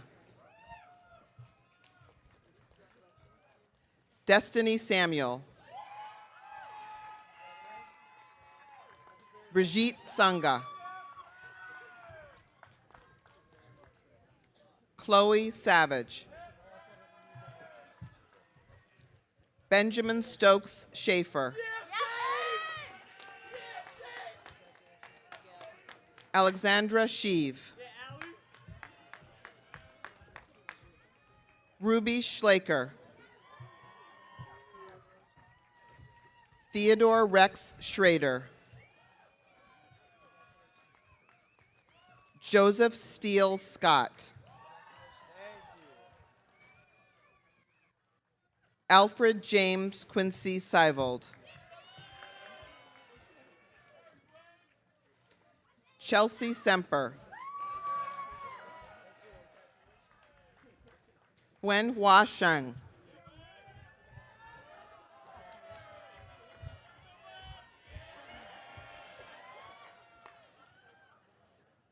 Michael Seppi. Cindy Guadalupe Cerrato Zavala. Olivia Sean. Lotus Sharif Trudeau.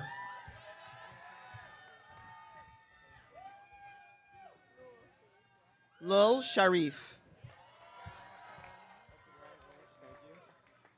Powell Shagrin. Veer Shetty. Horace Shu. Jian Chili Shi. Elizabeth Shin. Woojin Shin. Anatol Shukla.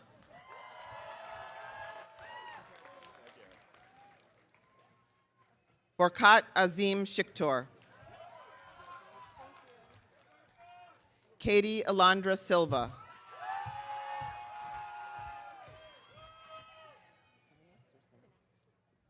Rachel Sinex. Anishelle Slappy.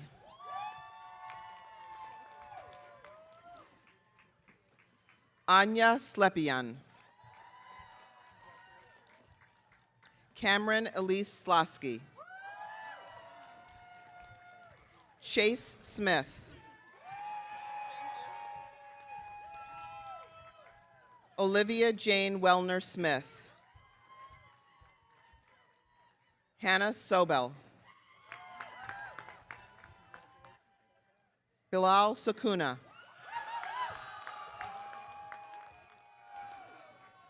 Alexandra Specht. Jacob Mitchell Springer. Let's go, Jake.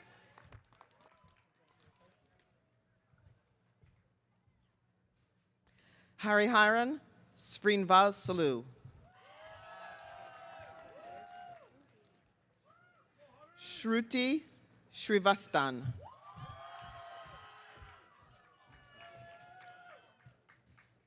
Kevin Stewart Mercurio. Mel Alexander Stokes. Anna Sa.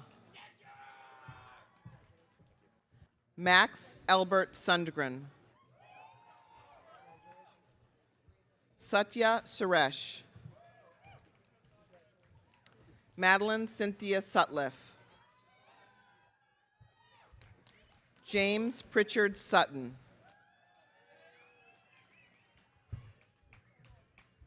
Daria Vasilivna Suskina.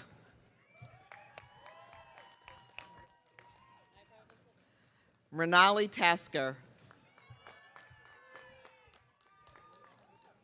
Spencer Tate. Oops. Riley Elena Thompson.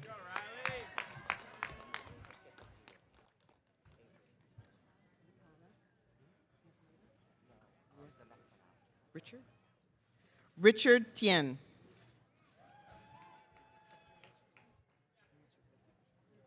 Okay, thank you. Isabel Shao Giuliano Titcomb. Andrea Toledo Cortez. Dylan Hugh Torrance. Edward Tronter. Sidhika Tripathi. Tom Trulinger.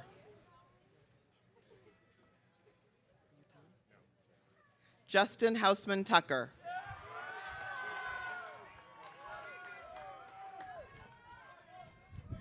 Helen Tumolan.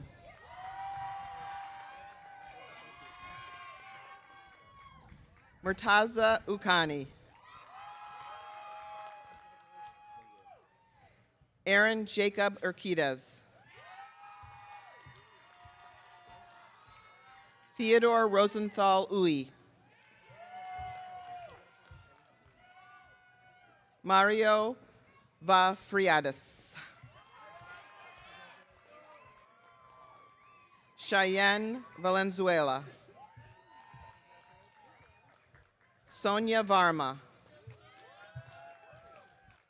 Olivia Vasquez Ponce.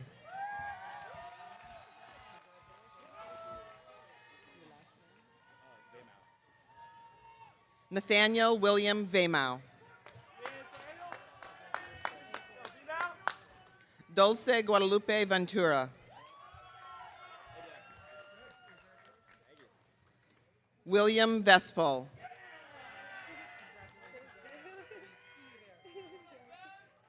Gabriella Nicole Vetter.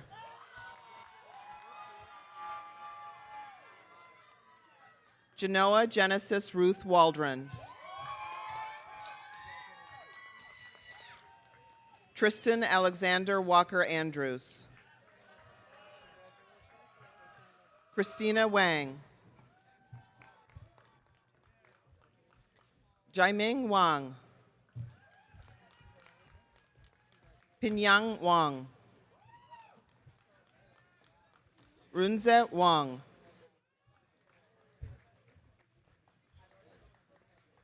Charlie Ward.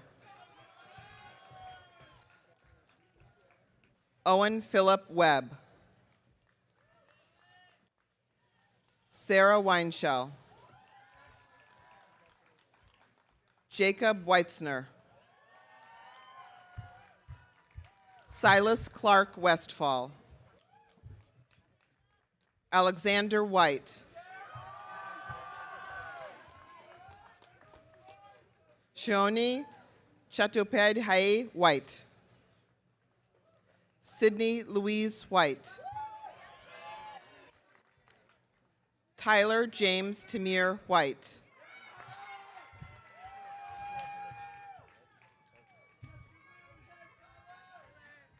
Robert Bird Wickstrom. Cecilia Gower Williamson.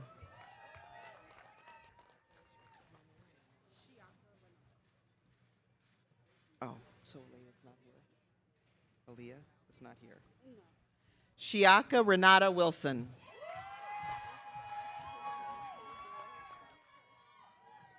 Elizabeth Ruth Wilson.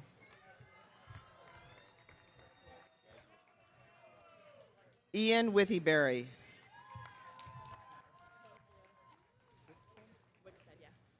Anne Catherine Wickstead. Emmeline Jane Wolfe.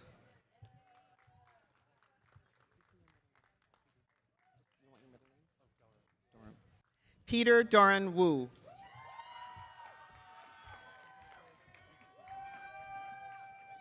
Wu Xiang. Fengzhou Xiong. Joshi Shu.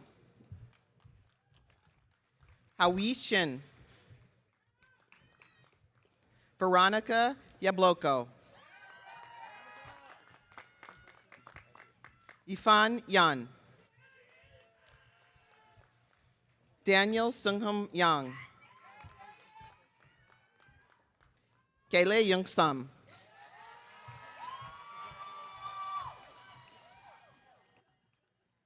Hussein Abbas Zaidi.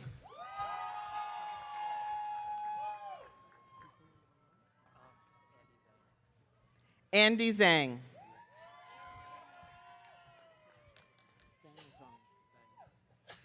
Eric Zhang.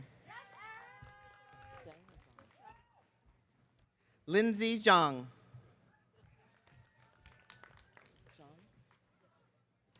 Rubing Zhang. Jichun Joy Zhang. Zichen Jiao.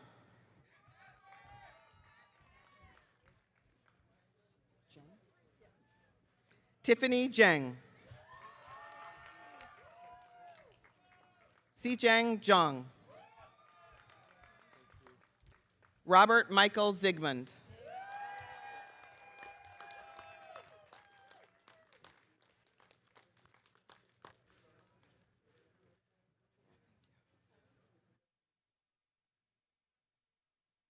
The microphone's off.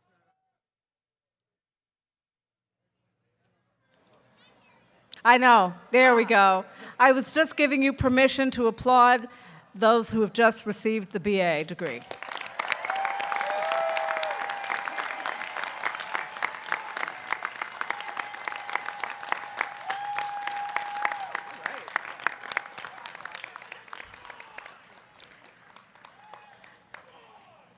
The provost will now present the candidates for the degree of Bachelor of Science. Again, I ask that you please hold your applause until all of the candidates for the Bachelor of Science have received their diplomas.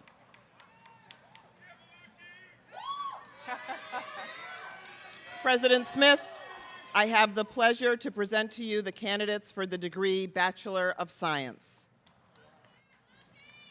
Upon the recommendation of the faculty and by the power vested in me by the Board of Managers at Swarthmore College and by the Commonwealth of Pennsylvania, I confer upon each of you the degree of Bachelor of Science and admit you to all the rights and privileges of that degree.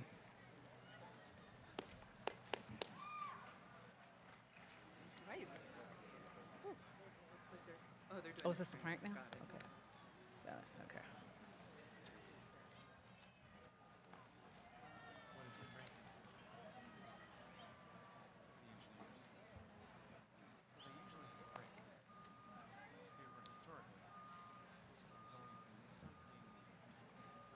They're spelling something we won't be able to read using a spray bottle. There'll be a picture. Okay. The photographers are on it.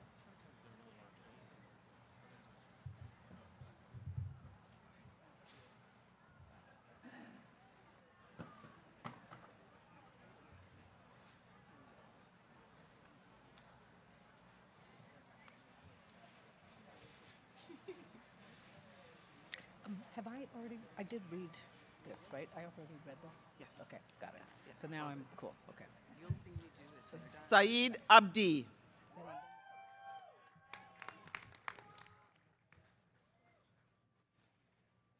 Suleiman Syed Amjad. Jordan Karu Ando. Lucy Atkinson. Leonora Blodgett. Bethany Bronkema. Kevin D.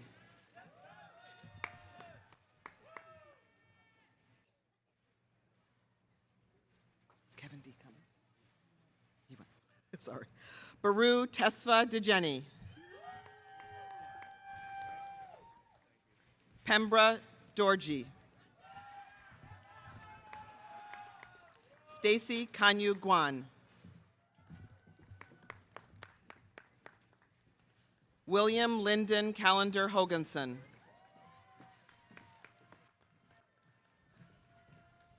Yiyin Hu.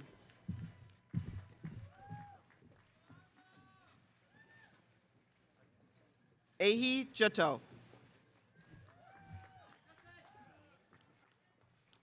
Kyle Casey Drake Lee. Patterson James Malcolm. Stefan Moeller. Luke Dynamite Newrider.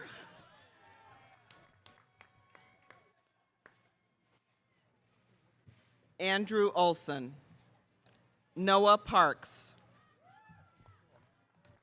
Brendan William Penfold. Leah Caitlin Fernando Rich. Nathaniel Shaw Russo. Ilana Schneider.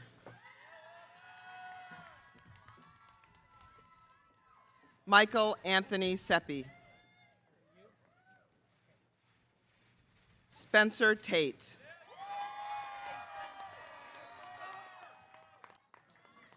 Tristan Alexander Walker Andrews.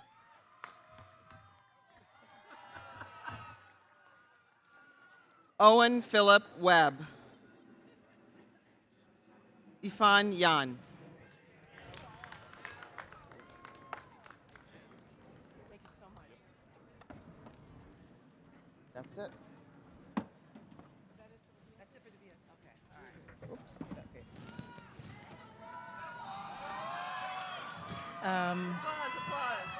Yes, okay. So now, please let us applaud those candidates who have just received the BS. Thank you.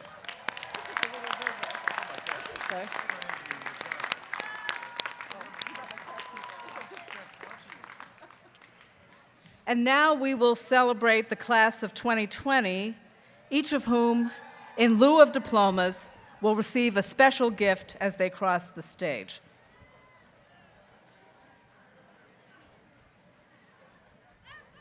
President Smith, I now have the pleasure of presenting to you the very patient recipients of Bachelor of Arts degrees from the class of 2020 and a few from 2021, Deledus Pandemicus.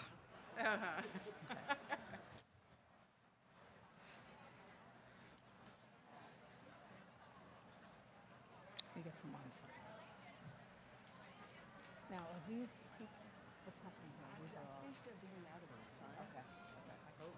And will be. Okay. But here come the 2020s. We're Got good. it. Okay.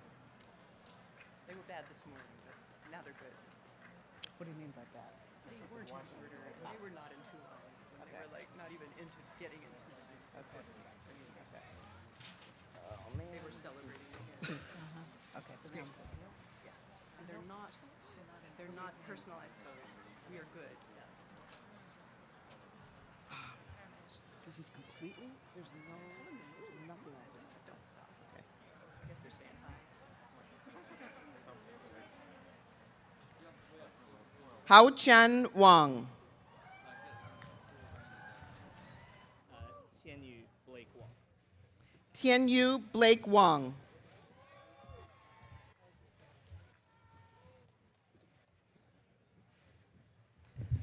Brittany Weiderhold.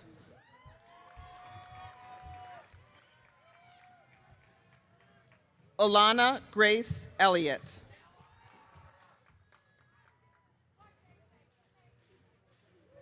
Claire Emily Heinzerling. Kennedy Kings. Misha Mubashar Khan.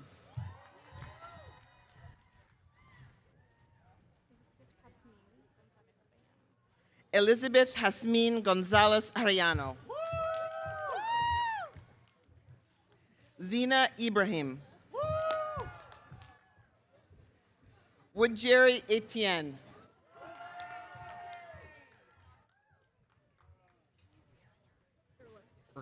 Elizabeth Ann Erler.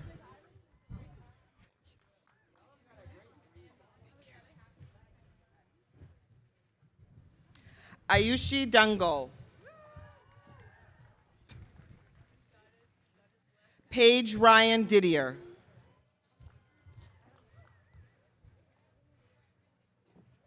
Jessica Wolpert Berg. Scott Candy. Augustin J. Burchell. Calla Bush St. George. Evan Charles Baker. Alexis Katerina Davis. Alyssa Victoria Davis.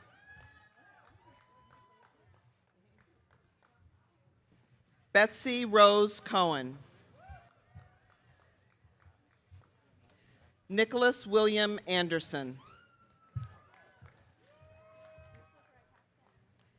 Jacob Hillel Brady.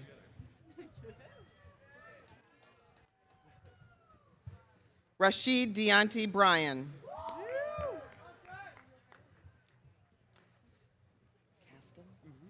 Caston Vrabel Day. Anderson Caroline Batin.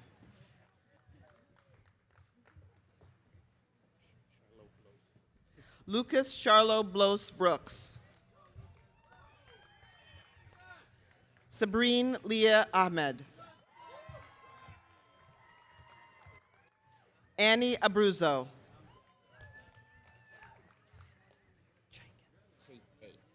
Izzy Chaikin. Graham Maven Duskach. Felix Kobina Lanian. Lalosa Somachi Emufua.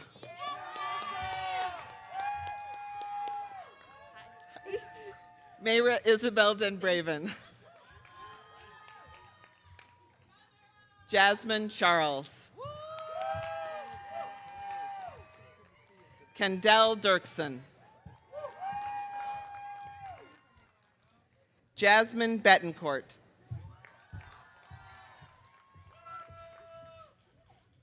Peem Laird Putty-Pungporn.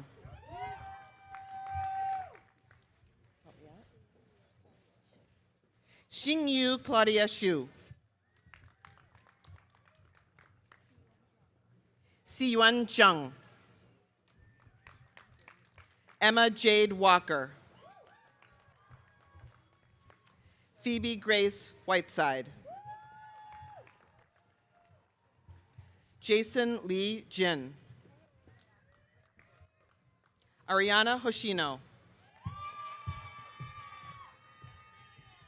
Seneca Sage Kingurzo. Julia Elizabeth Zimmerman. Sophie Louise Gray Gayard. William Francis Kenny. Omri Gal.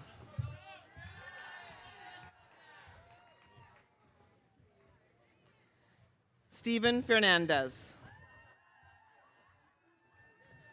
Max Gruber.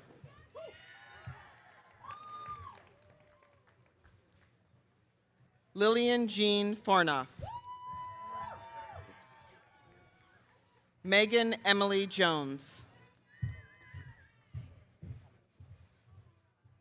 Maeve Ann Juday. Lucy Sumner Jones. Keaton Harry Kakar. Audrey Herring. Hannah Ann Gutau. Maria Valdez Ingersoll.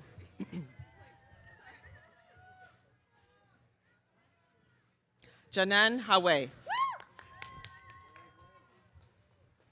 Malini Kohli. Sami Park. Michelle Mignon Kim. Hyun Park. Karina Cecilia Kong Dubuque. Adam Dominic Augustin.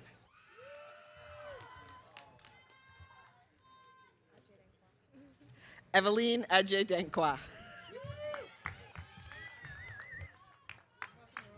Nancy Nage Awad. Stephen Chen. Alexander Prost Lasser. Rebecca Castillo. Omar Camps Cameron. Karina Elise Cooper. David Hufu Chung. Adil Godfrey Belgami. John Pratt Coate, Jr. Claire Cyrilla Cushing. Madeline Elizabeth Cairns. Sydney Claire Kovitz.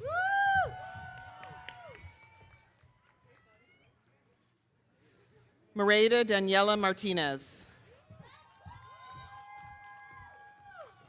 Andrew Cho. Peter Sejin Chung. Anya Chaudhry. William Youngbin Lee. Calvin Tinghang Chan. Arya Vignay Parikh. Alexandra Elaine Marsh.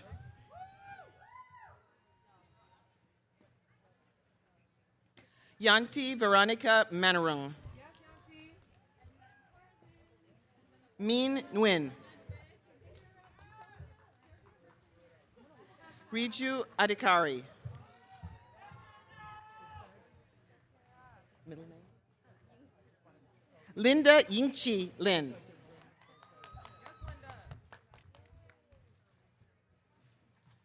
Tandiwi Kitako Ashanta Macmillan.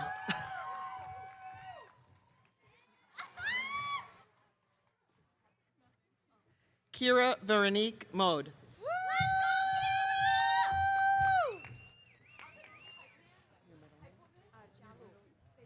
Michelle Jalou Ma. Akil Tarzan Mahmood.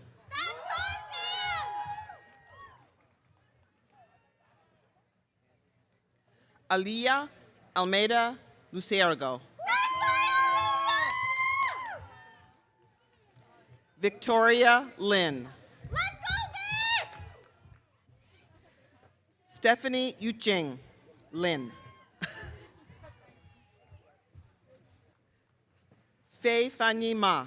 Let's go, Faye!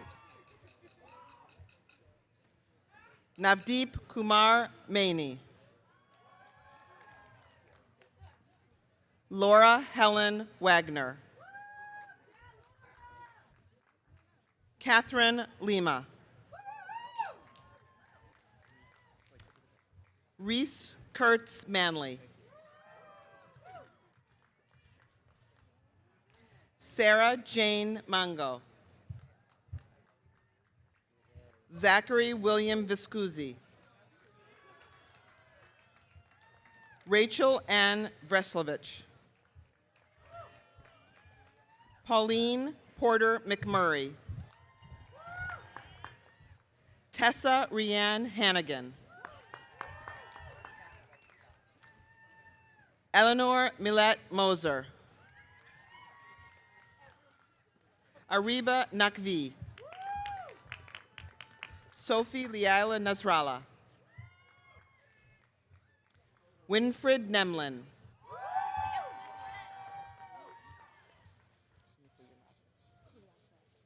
Jasmine Kuyate.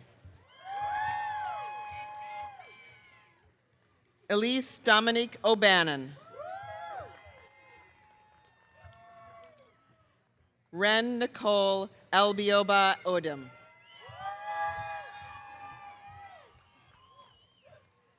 Alex Gianna Kinsley. Kira Patricia Emmons. Brian Carl Jenicky. Clarissa Elizabeth Grunstein. Libby Jennifer Hoffenberg.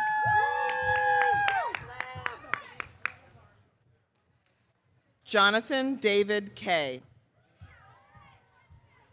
Abigail Ruth Diebold. Jia Chern Teo.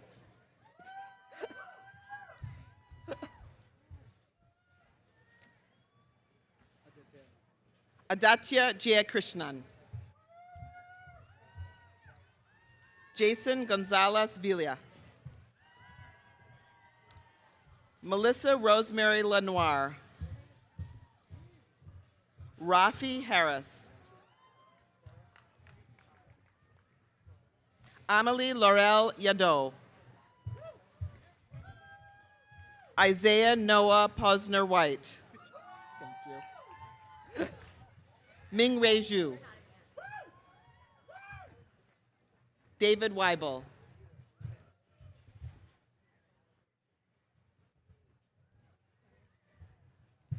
Ariana Soriano.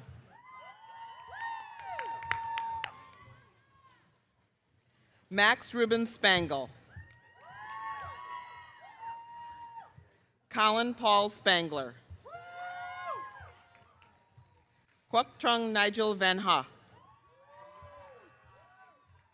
Peter Carl Miklas. Cassandra Stone. Nathaniel Ziv Stern. Emma Jane Tapp. William Henry Teo.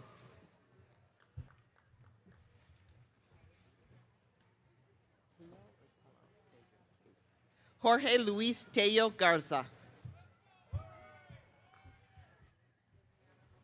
Siddharth Srivatsan.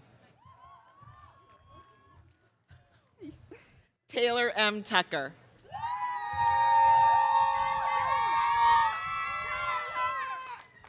Isabel Sophia Louise Losa. Susanna Allen McGrew. Oh, this breeze. David Molina Cavazos.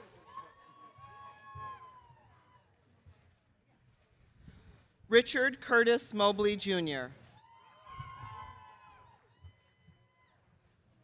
Deanna Martinez Montes. Vanessa Mang. Quinton Emmanuel Millette. Isabel Snow McLean. Oliver Ehrenfest Steinglass. Miriam Kayla Stein. Jacqueline Diane Mejia.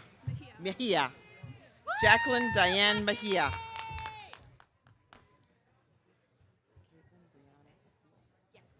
Caitlin Brianna Pasillas. Yes, Caitlin! Maya Lillian Henry.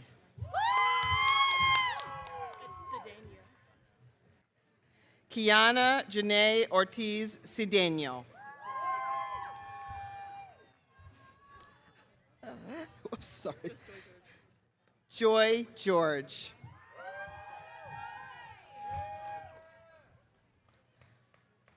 Winter Parts. Lucas Robert Dyke. Prosciutto. Tony Prosciutto. Rajiv Patluri. Catherine Nora Severin Pruitt. Lily Laura Price. Yusuf Mohammed Kadura. Nicholas James Puliano.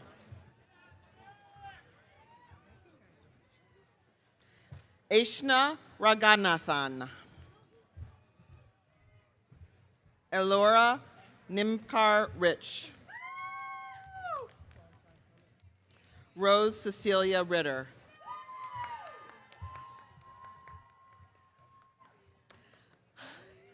Alexis Nicole Riddick. Rochelle Millicent Robinson. Max Gerson Rogow. Rebecca Judith Rosenthal.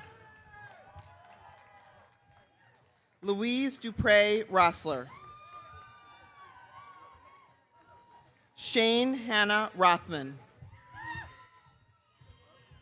Sydney Jean Schwartz. Bridget Ann Silveria.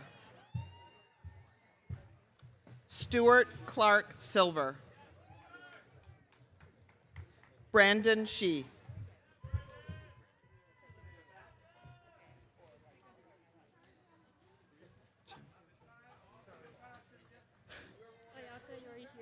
Ayaka, you're a hero. Brandon Lewis Zunin.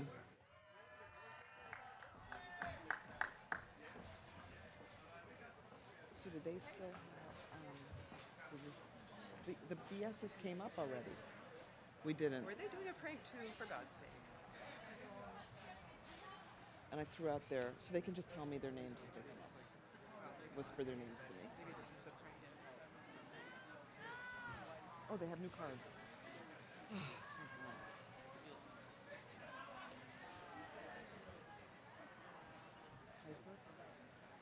Sophia H. Pfeiffer.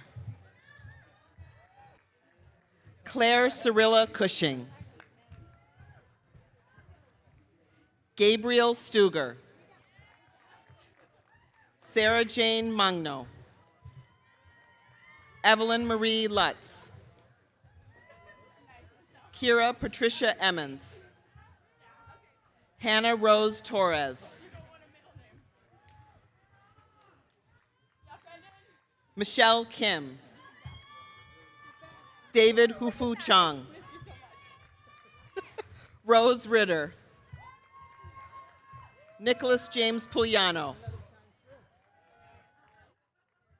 Brandon Lewis Zunin.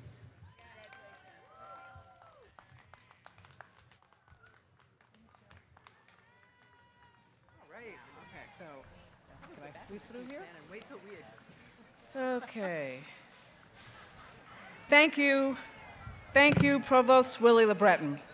I ask that family and friends please stand as you are able and remain in place while the graduates recess out. And please join us for a reception by Clothier Hall on Parish Breach. Once again, my warmest congratulations to the great classes of 2022-2020. Be well, be healthy, and know that Swarthmore now is and forever will be yours. Thank you.